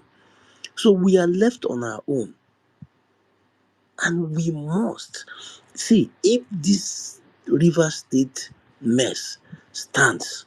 Guys, forget 2027. Forget it. All this one we are saying Peter Obi article story, because the same hand will be dealt to the electoral system. The same hand will be dealt to Nigerians. These guys, number one is they are brazen. They are very, very brazen, and the reason why they are brazen is because nobody is giving them a fight in defense of democracy. Nobody. There is no opposition. Nobody. Okay, yesterday when Peter Obi tweeted about the youth copper girl, there was something he wrote that people didn't see. How he is daily being intimidated and harassed. That's the definition of the people we are dealing with. They intimidate you, they harass you, they do whatever. One will have thought that a Tinubu who allegedly fought for democracy will have political prisoners in detention under him as the president of Nigeria. Who will have thought? Who will have thought? So, to answer your question directly, the way forward is a fight back. That's all. Thank you. Okay, thank you very much, Henry, for your submission. Umar Sani, what is the way forward? Mindset, I see, even in our discourse, sometimes we help in emboldening the Tinubu government and show them with so much encomiums as to their strategy, their ability, their, Margaret Thatcher used to say something, that the terrorist is only excited if you give him that advantage of oxygen of publicity. Once he does something and it is not reported, he boils within. He is disturbed. Here we come to the platform and we say Tinubu is a master strategist. By 2027, he will just walk away with the title, and so forth and so on. So they are listening to. And if that is the view of Nigerians that we are going to walk away, then let us use it. We are supposed to point out some of the things that he's doing that is wrong, but yet we are emboldening him. We are, we are telling Nigerians, if it is, with the way this is the one. No, that is very improper. The issue is state of emergency in Rivers State. What we should be concerned about is one, whether that state of emergency is justified or not, whether there is an infringement of our laws as to the state of emergency. What should be done to counter this type of uh, emperor-like or dictatorship when a president comes and addresses the nation and blames everything on his governor? And we know the story, we know everything, but he's telling us another story which we don't know. He's telling us that Fubara destroyed River State asset. Fubara did this, Fubara did that. I gave Fubara advice he refused to take. And so he is now angry. Since the man refused to take, let me just remove him. He did after the Supreme Court judgment. The Supreme Court has already ruled on this matter. And the Supreme Court has said, if you don't do this, don't do this, don't do this, then you will not be given money. And the man has come out to say, I will comply. He has dissolved the local government councils. This is one. He has recognized the Amaule as the speaker, and all other members, all other addition are there. All other members are there as members. Then he has presented the budget. The House says no, they don't. He will present it another time. And when he gave Wednesday, before the Wednesday, they said they have adjourned sine die. These are all parts of measures to implement the Supreme Court judgment. Yet, Tinubu came out and was saying that he was doing this and doing that, and then we were clapping for him and saying what he said. Well, what?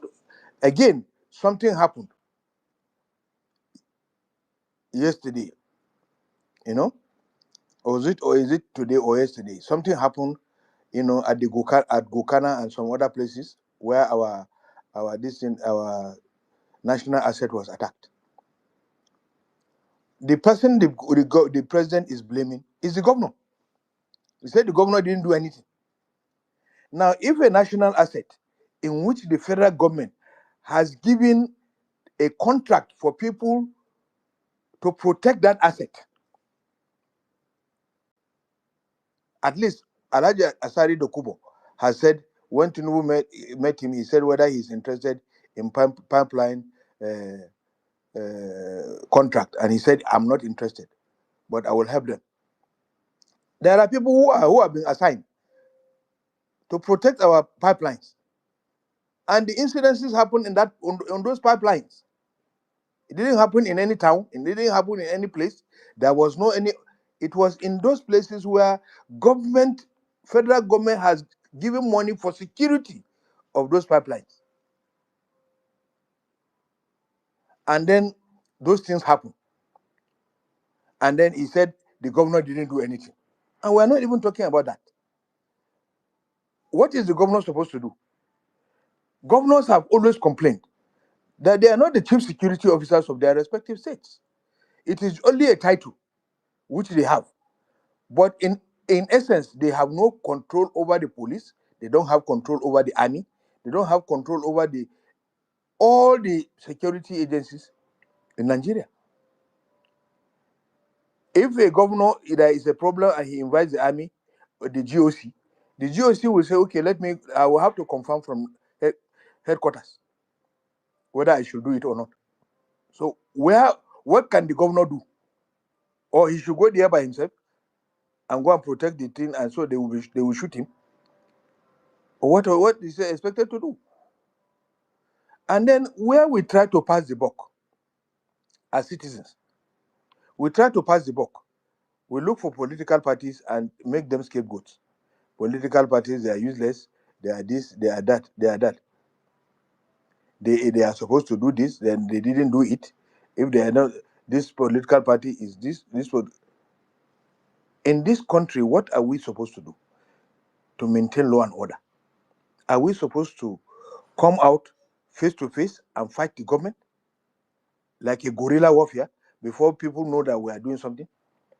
Or if we are not fighting government like a guerrilla warfare, are we supposed to go to court? We all agree here that the courts have been compromised. There is no suit you can file at the Federal High Court that Justice Oho and his colleagues will, if it is against Tinubu or against Wike, that you will get any judgment in your favor. Perhaps the Court of Appeal could be a little bit more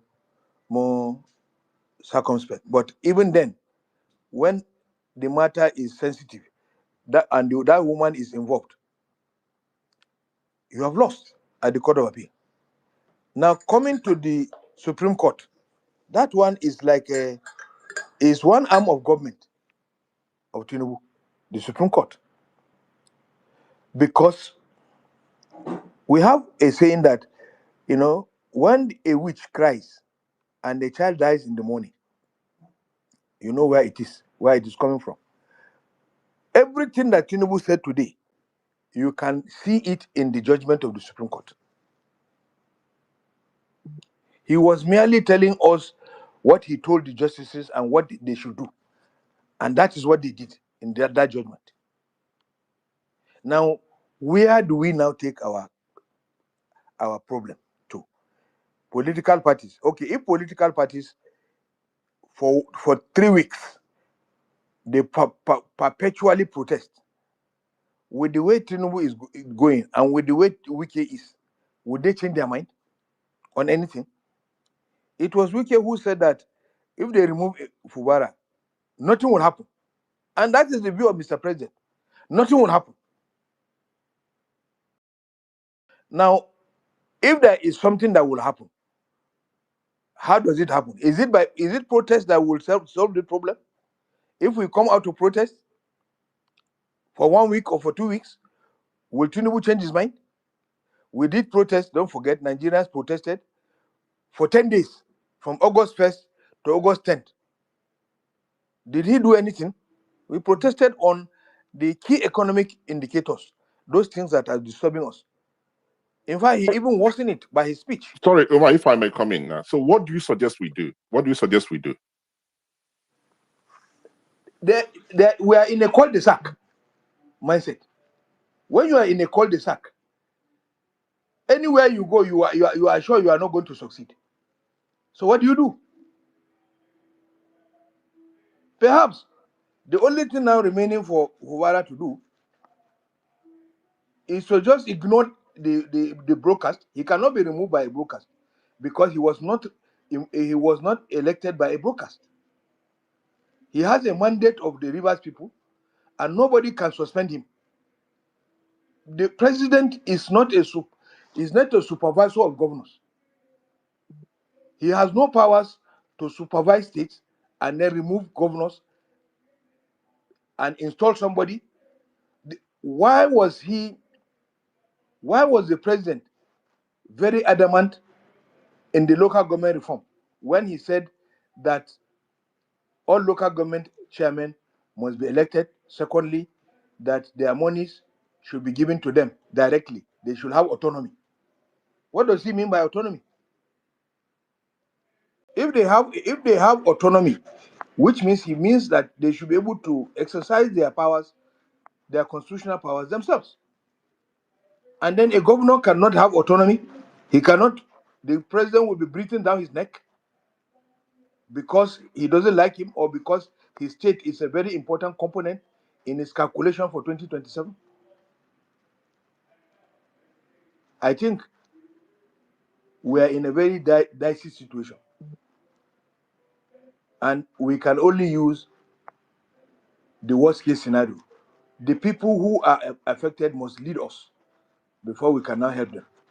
If Fubara will come out and refuse this thing, then people will now support him.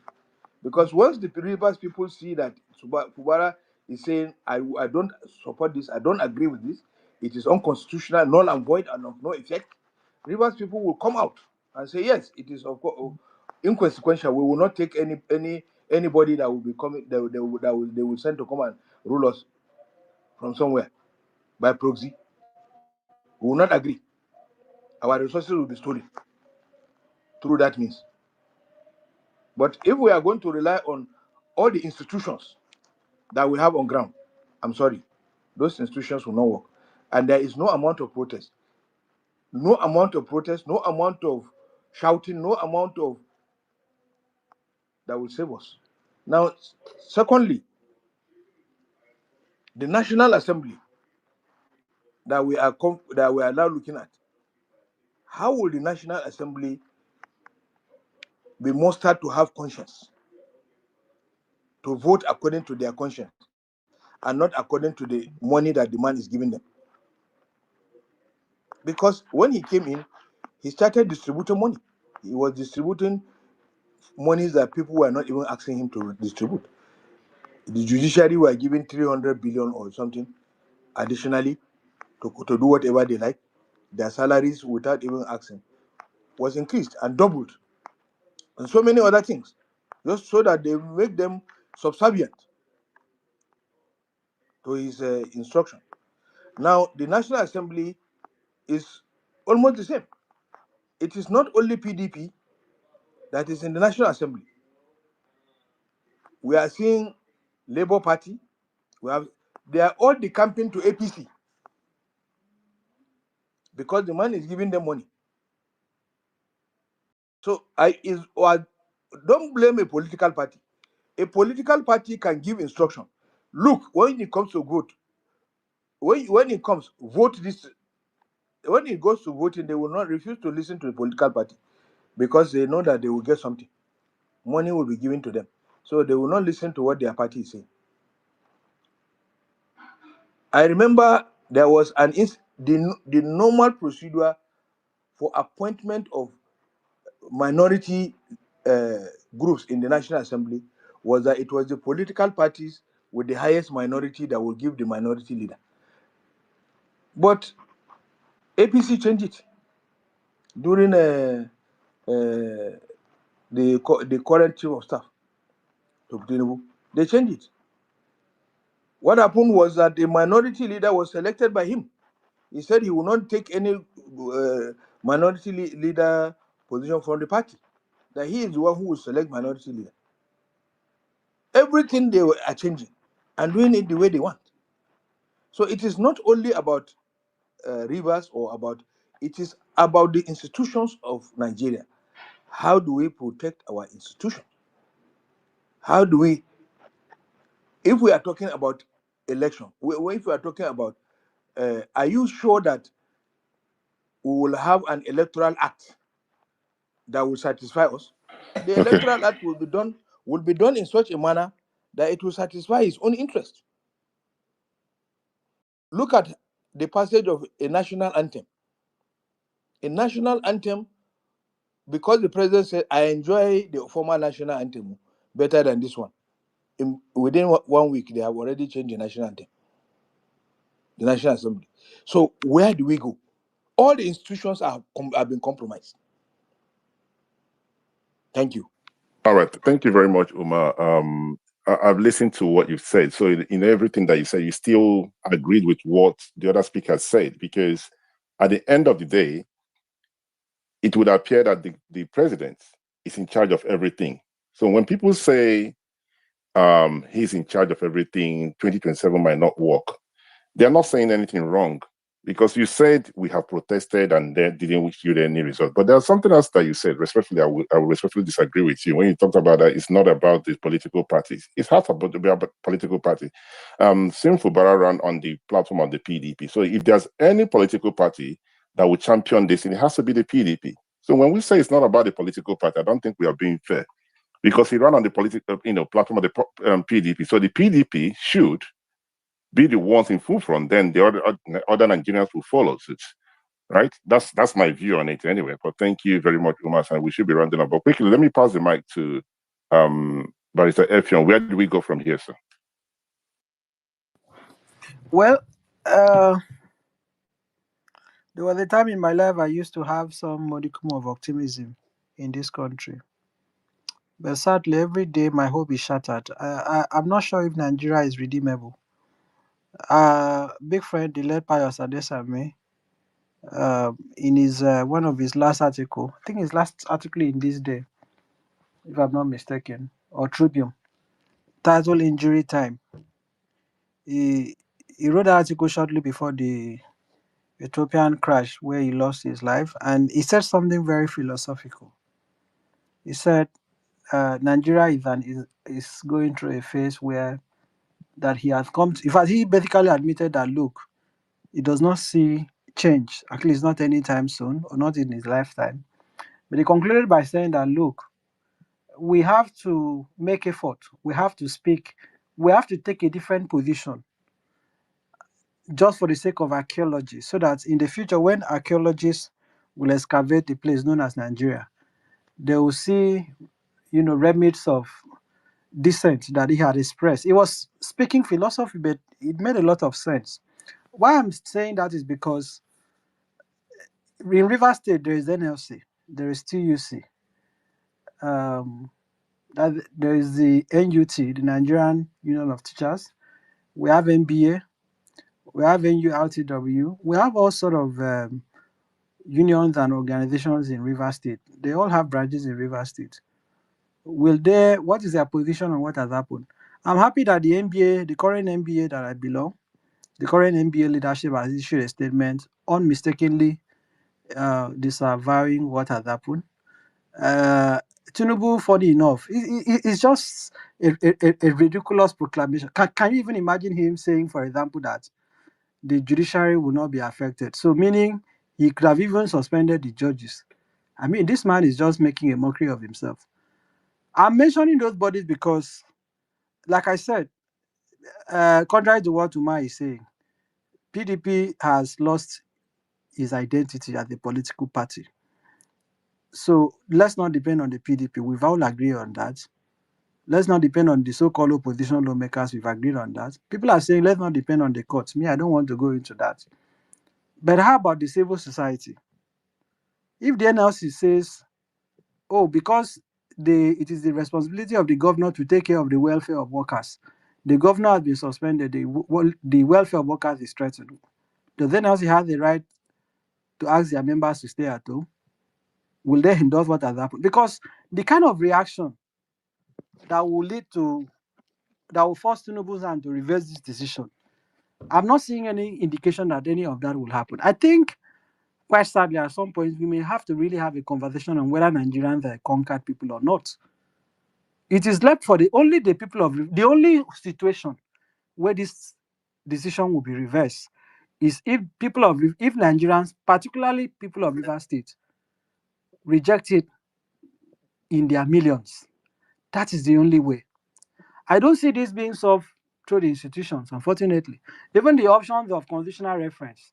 If you go to the Federal High Court now, I can tell you they will use interrogatory appeals. If the Federal High Court rules against Tinubu, it will go to the Court of Appeal. They will fight it all the way to the Supreme Court. Before they come back, the 6 months will have elapsed. So, will the people of Rivers State and what Nigerians will put up to this? Only Nigerians and people in Rivers State can reverse this. The so-called the impostor that is being announced as sole administrator, I don't even know what that means. Will he now give directive to the head of service?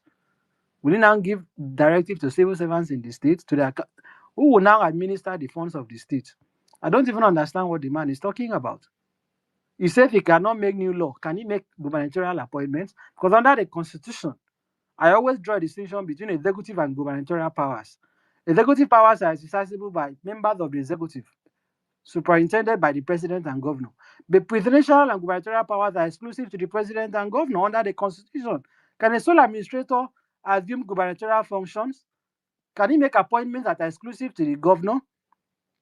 Can he exercise powers that only a governor can exercise, that even a deputy governor cannot? including power of prerogative of mercy for these 6 months. Because all Tinubu said was there should be no new laws. So who was going to? I mean, it's just funny. But he said he can make regulations. So I'm saying, given the impacts that this will have on the workers, if tomorrow, because I think as we are talking, the military has already been deployed to enforce this. If tomorrow the workers in Rivers State say they are staying at home, the NUT says teachers are not safe, they don't know what is going on, everybody should stay at home, and schools are closed, markets are not open, and the sole administrator is the only one that finds himself on the streets. At least if the vast majority come out to reject this, maybe that will have some meaningful outcome. But to say that, oh, let PDP do this, yeah, speaking the useless part, a party that Wike is still a member, a party that the national chairman is still listening to Wike, a party that the PDP Governors Forum has not issued a statement till now. You can show me if I'm wrong. As the PDP Governors Forum even issued a statement, PDP is dead. PDP is only existing in name. As a political party, PDP is dead. It is useless. It is basically useless. It's not just ineffective. PDP is dead. Let's just agree to that. That the governors forum of the PDP, one of their members has just been removed through what looks like a coup. They have not issued a statement. I'm not saying they should even summon an emergency meeting. Because by now, tomorrow morning, I would have expected in a country that has the position that all the PDP governors will be meeting tomorrow morning to take a position. And sorry, I've taken a position as an activist never to cry more than the bereaved. That's the position. So the man you are fighting for Fubara, is he willing to fight for himself? Have you not seen the statement he issued? He's still as cowardly as he has been from the beginning of this crisis. So maybe there is a fait accompli. We have to wait for the 6 months. When that has elapsed, Tinubu may renew it for another 6 months. And then by 1 year, we will know what Tinubu wants to do. So sorry, I'm not sounding optimistic. But optimism at this point may just be evidence of, mental incapacity, inability to appreciate the reality that stares us in the face. That is just all I'm saying, that only the people of Rivers State can speak to the issue in an impactful way. And I'm not optimistic that even the people of Rivers State will respond to this appropriately. We will talk on social media, we'll file, maybe some people want to go to court and file cases, but you can only go to the Federal High Court, by the way. You can't go to the State High Court to challenge this. It has to be Federal High Court. Okay? Which division of the Fed, who is going to file the suit? If NBA goes to court, does NBA has jurisdiction? Local standard? Will they allow NBA to bring the suit? Will political parties bring the action? Will PDP file a lawsuit tomorrow to say that a governor elected on his platform for 4 years has been wrongly removed? Because the PDP should have locus since it is their governor. Will the so-called national chairman direct the legal advisor to file a lawsuit tomorrow to reverse this? If Fubara cannot fight this, I don't see any of this happening realistically. So this is the web of darkness, sadly, that has enveloped our political space as a country. So sorry, if you're expecting me to sound hopeful, there is little or no hope by my estimation. All right, thank you very much. I'm not expecting you to sound hopeful. I wanted you to be honest to yourself, which you have actually done. Umar, let me ask you a question, Umar. What happens to the local government election? Where do we go from here? Do you think that, what happens? Let me put it this way. What happened to the local government election in Rivers State? Well, from if the governor is removed, it does not still invalidate the local government election, since the institution that is supposed to run the local government election is still in existence, which is the Rivers State Independent Electoral Commission. Unless, of course, the administrator will now, prescribe them. But with the way he was given, the assignment he was given, he can not make any new law, because prescribing them will amount to making a new law. So he cannot make a new law, which means those institutions will continue to function and the timetable they have given will continue as stipulated. Okay. All right. Thank you. Thank you very much, because I'm asking questions based on what people are asking on the platform, on my I think we have come to the conclusion of this tonight's space. We still have about 48 requests. I can't see them. I wish I can be able to see everybody who's requesting. For some reason, Prof. Odinkano dropped and Henry Shield dropped. Omar, are you able to see the other speakers? I'll be able to bring Iman up now. I can't see anybody. I can only see Dr. Uda. On the speaker section. I can't see him. So he's on the speaker. Hi, Ima, can you hear me? Okay. I mean, you said Ima is on. Maybe I can't see him. Maybe I can see him here. Even he's next to Enebehe. Ima. But I can't. Okay, he's not responding to you, so that means he's not responding at all. Okay, what he needs to do, he might need to leave the space and try to rejoin again. As we're waiting for him to rejoin quickly, Dr. Uda, you have the mic. Yes, my sake. Thank you. Let me talk about the solution, since we are at the solution now. I would say that I completely agree with what Professor Chido Dikalu said. This is not a judicial problem. This is a political one. Just like my brother Inibe just said, that the Governors Forum would have met. I think they should have met tonight.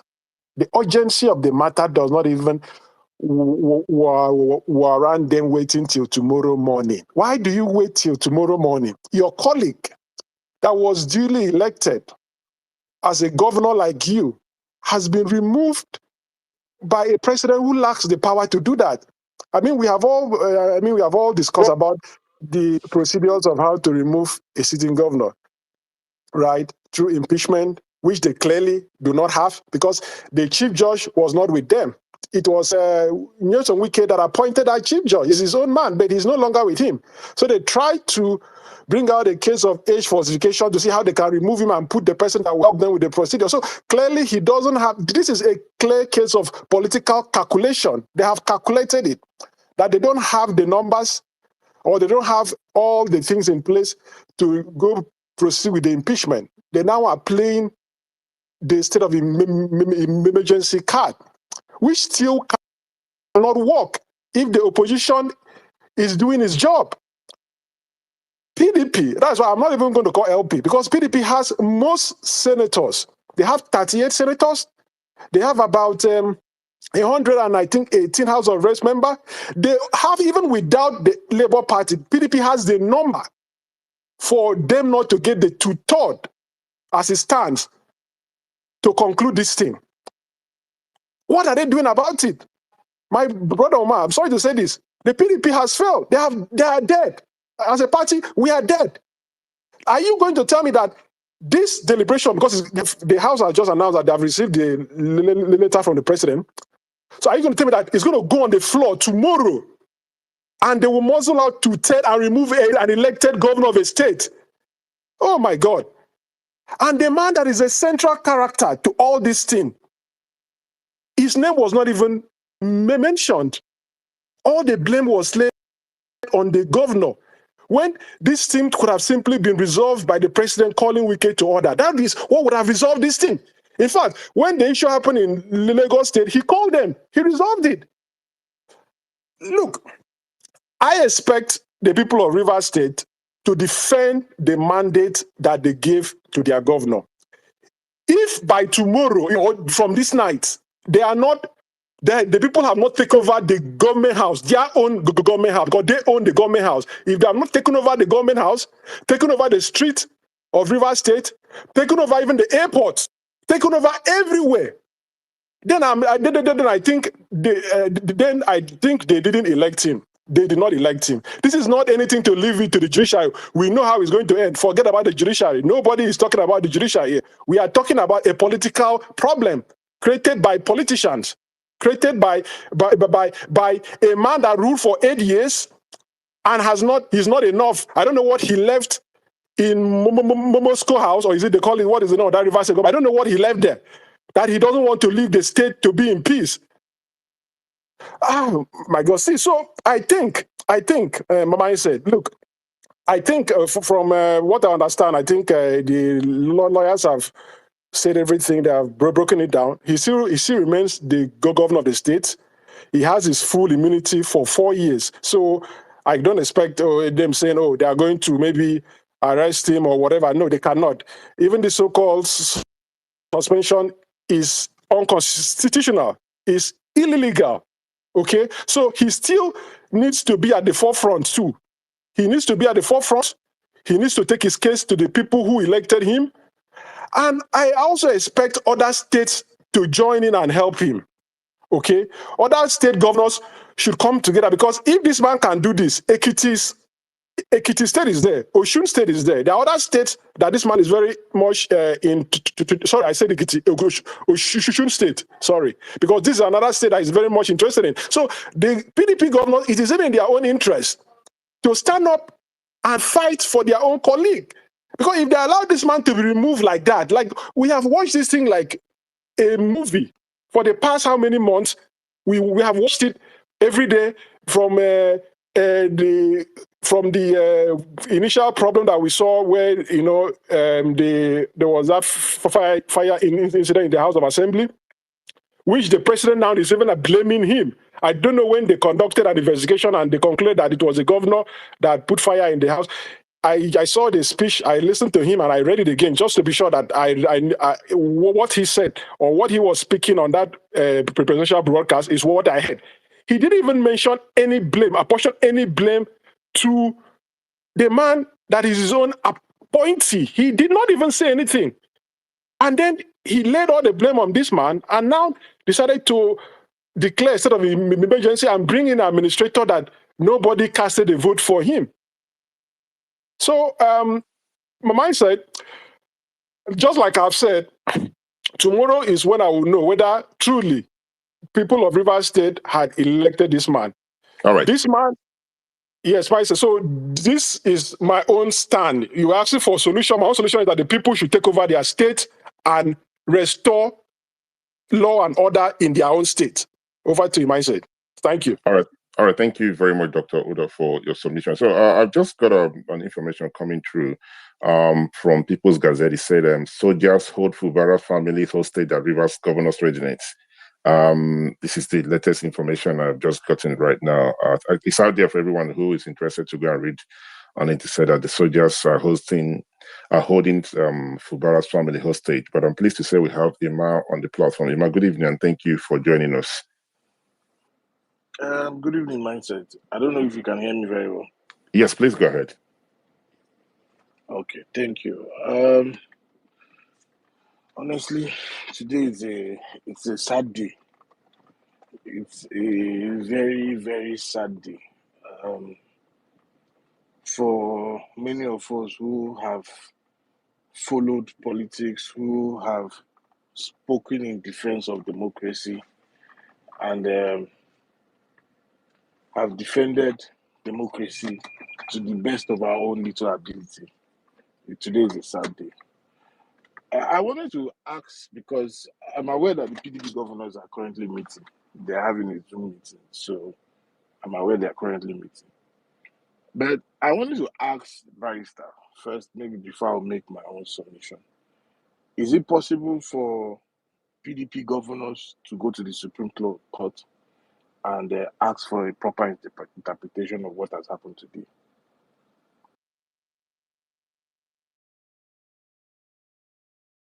Myself, I don't know if you heard me, sorry.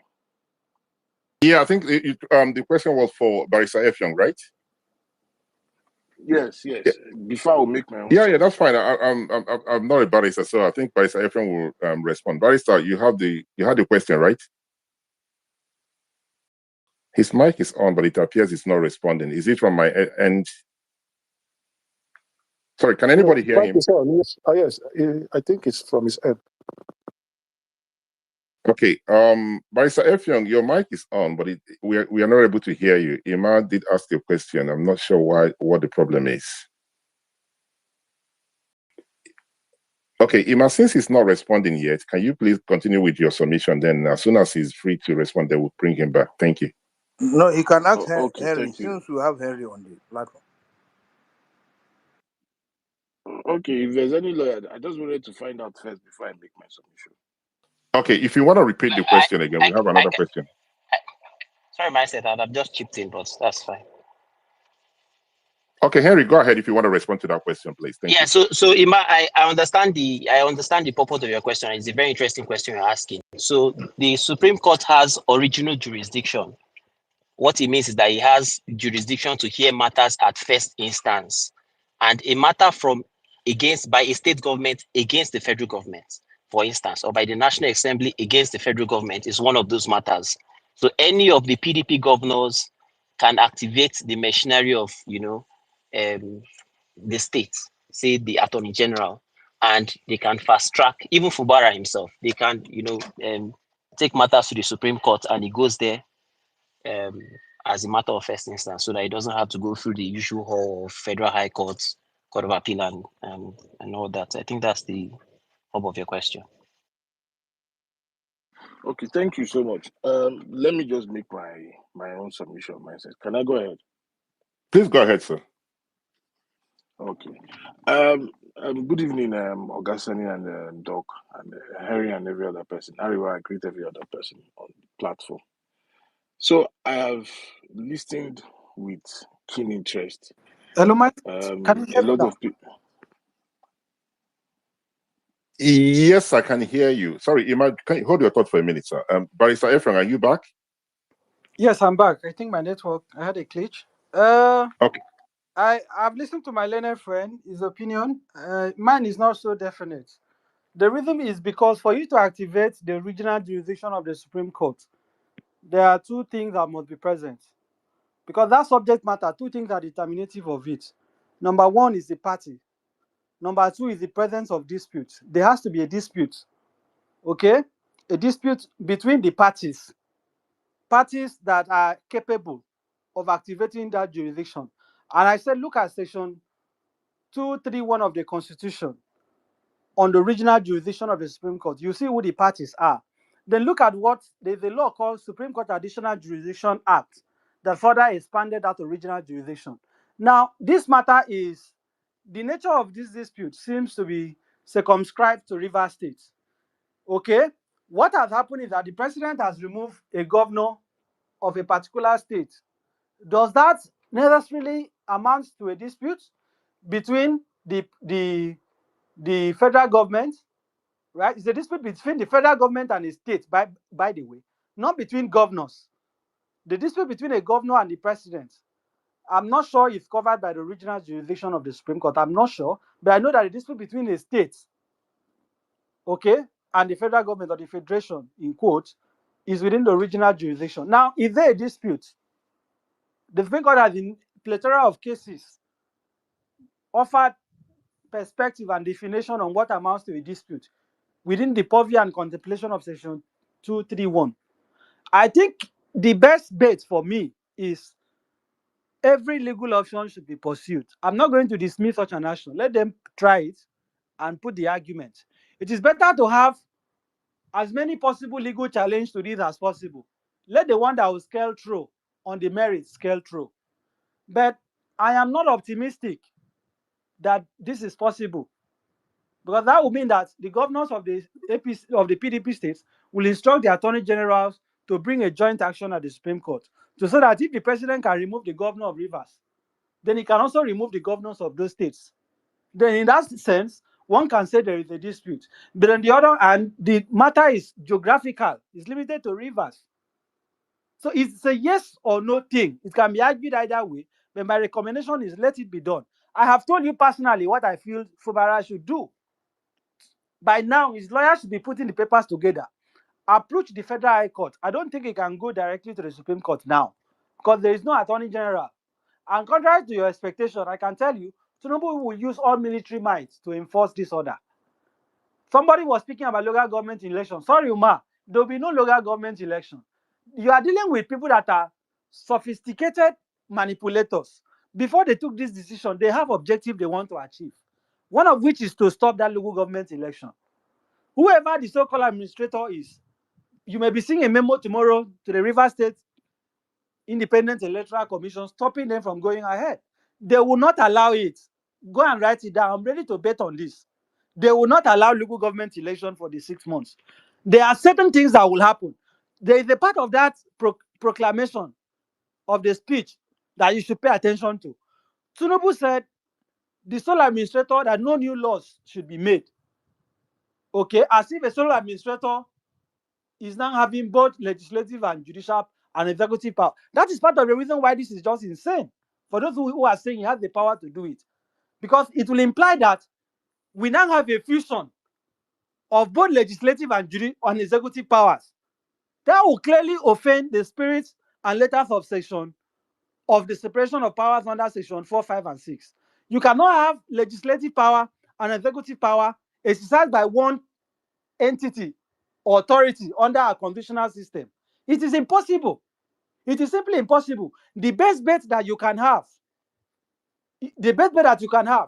is through subsidiary legislations. So all I'm trying to explain, I'm trying to give context to you so that you will understand all these things. That let all possible actions be filed, both at the Supreme Court and at the Federal High Court. Forget about State High Court. I saw somebody saying Fubara should get injunction. There is no State High Court that has jurisdiction on the matter. It will be a waste of time.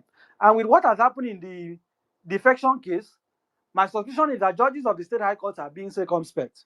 You know, the way our country is, everybody will be careful. So that is my recommendation, sir. Let the PDP governors try, instruct the attorney generals to file the action at the Supreme Court. Let us see what the Supreme Court will say on the question of jurisdiction. But Fubara himself should be the first person to even file the action. Then PDP as a party, I strongly believe, as the locus. So before Fubara first, PDP itself should go to court, because it is their mandate that has been truncated, mandate in quotes, that has been truncated for 6 months. Okay, thank you very much, Barrister Effiong. Umar, please, before you respond, can we please have Umar back, because he just No, my own is not a long thing mindset. It's just to ask Barrister Effiong. I don't want him to go. Then you now come and ask me to ask him again. It's quick. It's a quick one. Barrister, my own is you. I was when mindset asked me whether there will be local government election. Mine was not speculative. I did not add two and two together and say that the probability is that there was a machination that was put on ground. What I said is that going by what that the institution is on ground and the timetable is there and the mandate given to the administrator. On the basis of that, I made my submission. Now, if there is a new thing that will come up due to manipulations and what have you, I don't want to make it as a subject of speculation. So I'm only telling you what I believe is natural and what ought to have happened. If that is not what happened, that's a different thing. Sorry, Umar, please go ahead, sir. Okay. Thank you, my church. Thank you, Barrister. Like I was saying earlier on, I've listened to a lot of people speak, and I can understand the frustration when they say the things they've said. But I'm still a bit optimistic that somehow, President Tinubu might not get to third majority, probably in both, the National Assembly, both the House and the Senate. I am a bit optimistic because this is a real constitutional issue that can affect them tomorrow. And I don't know, I just feel very optimistic about it, that it will be a bit difficult for the president to get to third. I know a lot of people will say, oh, this National Assembly can get anything, the president can get anything he wants. But like I said, I'm a bit optimistic. And the reason why I said so is I have seen National Assembly, stand up for certain things that I feel is just. I feel that this National Assembly will likely stand up for something that is just, as it relates maybe tomorrow or next tomorrow, when the issue will be presented to them on the floor. And like I said, this is a constitutional issue. This is not an issue of Natasha or any other person. This is something that can affect them tomorrow. So I'm very optimistic. I don't want to just come here and say, oh, I don't think the National Assembly would not do this. At least we've placed call to some National Assembly members. And I can say for a fact, by the grace of God, I am using by the grace of God, I'm a bit optimistic. I don't know how he's going to do it, but I'm a bit optimistic because there are a good number of people of good conscience, even both in APC. So this is not a matter of PDP or Labour Party or even APC. This is a matter that the president doesn't have the constitutional power to suspend a sitting democratically elected governor. He's the same president that was championing for true democracy as it relates to local government. And then you come up overnight and then you overthrown, or probably you suspend the sitting governor. So I'm very optimistic. I'm saying this cautiously, but I am very optimistic that he might not get two-third majority in both, the House and the Senate to do what he has done. Like I said, this is a constitutional matter, and you never can tell. Even the governors, some of the governors will kick against it. Uh, because tomorrow you could just be on the wrong side of the president, whether you're an APC or PDP, and this same thing will happen. And the precedent will already be set. And of course, the president will do what he did. There was no reason for a state of emergency to have happened in Rivers State. Nobody had lost his life. We've seen states where they've had serious insecurity, and the president has not even issued said any proclamation as it relates to state of emergency. And all of a sudden, because you have interest in River State and you want to remove a democratically elected governor. So, mindset, I'm here to say that I'm a bit optimistic. I'm not going to come here and just say, oh, I know there are National Assembly members that will sell themselves, but I know there are National Assembly members of good conscience. So I am optimistic. I am very, very optimistic, very optimistic. So I will yield my mindset. All right, thank you very much, Ima. I hope everything works well for you. You're one of those individuals that had the courage to call Fubara out when he wasn't doing what you said he should be doing and focusing more on the media. And, things have turned out this way. But I wish and I pray that things work out the way you want it to be turn out. Thank you very much for joining us. We have a lady here, Julie Adaya. I think I got the name right. Miss Dyer, can you hear me? Good evening, or good morning, rather. Am I still audible? Yes, All right, Pastor. so, We are very audible. okay. Julie, can you hear me? Lawyer, singer, Christian. Okay, it appears that she's not responding. So when she's ready to speak, somebody should, if anybody knows, you can see the lady on the platform, right? Oh, yes. Oh, sorry. My mic was muted. All right, good Hello. morning. Yeah, good Oh, good morning, and thank you morning. for joining us. Good morning. Thank you. I'm only just getting, well, thank you for this really interesting forum. I mean, it's been very instructive. And I particularly loved the way, I think his name was Maxwell, the way he compartmentalized everything and gave us, well, he threw in for me a lot of clarity.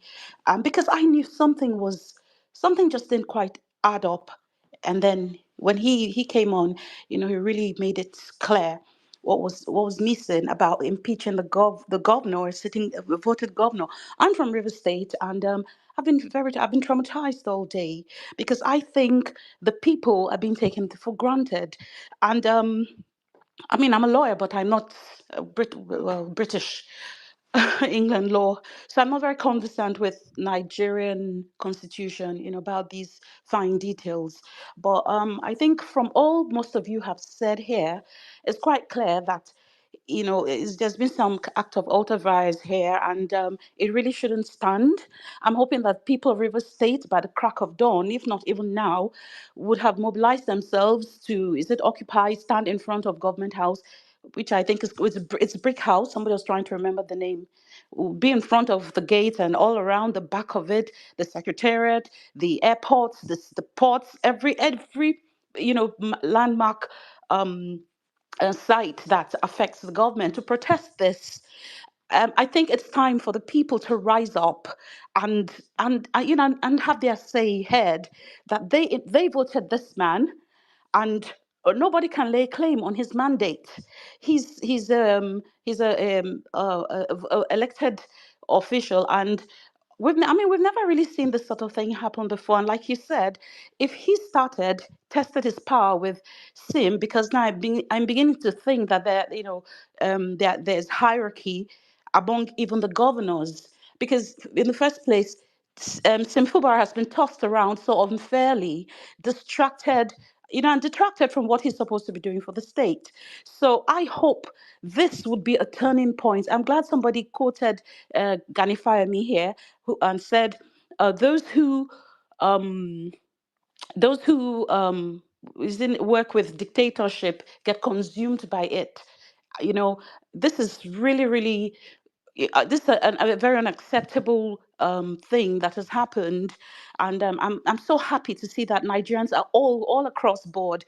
From the north, a lot of voices have come. I even tried to post something. Somebody wrote, I think he's a PDP stalwart, a northerner. After breaking his fast, apparently was very disconcerted when he came across the news. He saw he had a lot of missed calls, and people from the southwest, where Mr. President comes from, are very unhappy with it. Mind you, these people are very politically wise, and they just know when things are not right. They're not people who stay quiet because somebody is one of them. We all know that Mr. President lost the elections even in Lagos.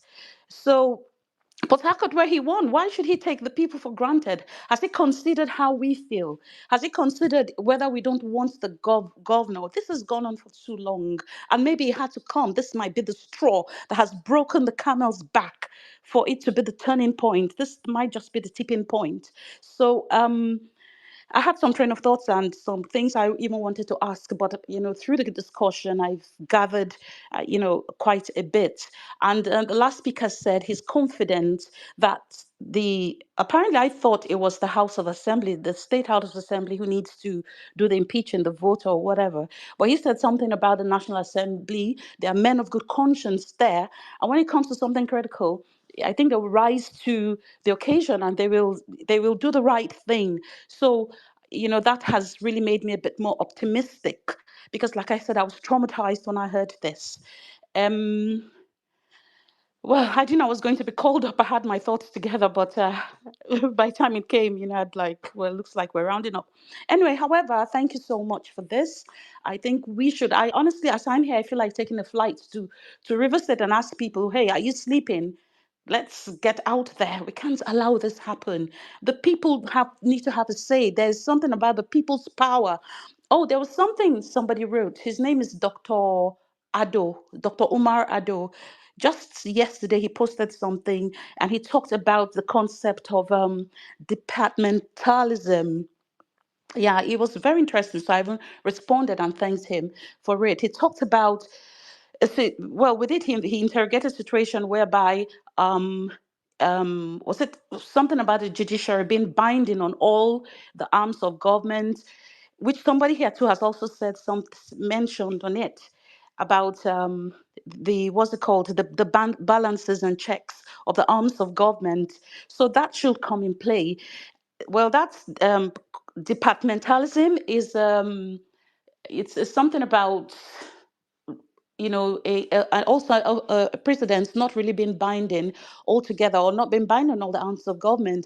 And the thing is that rather than the judiciary to have that enforcement power, once they say you're gone, it should be like they're more like the arbiters who just, well, they recommend.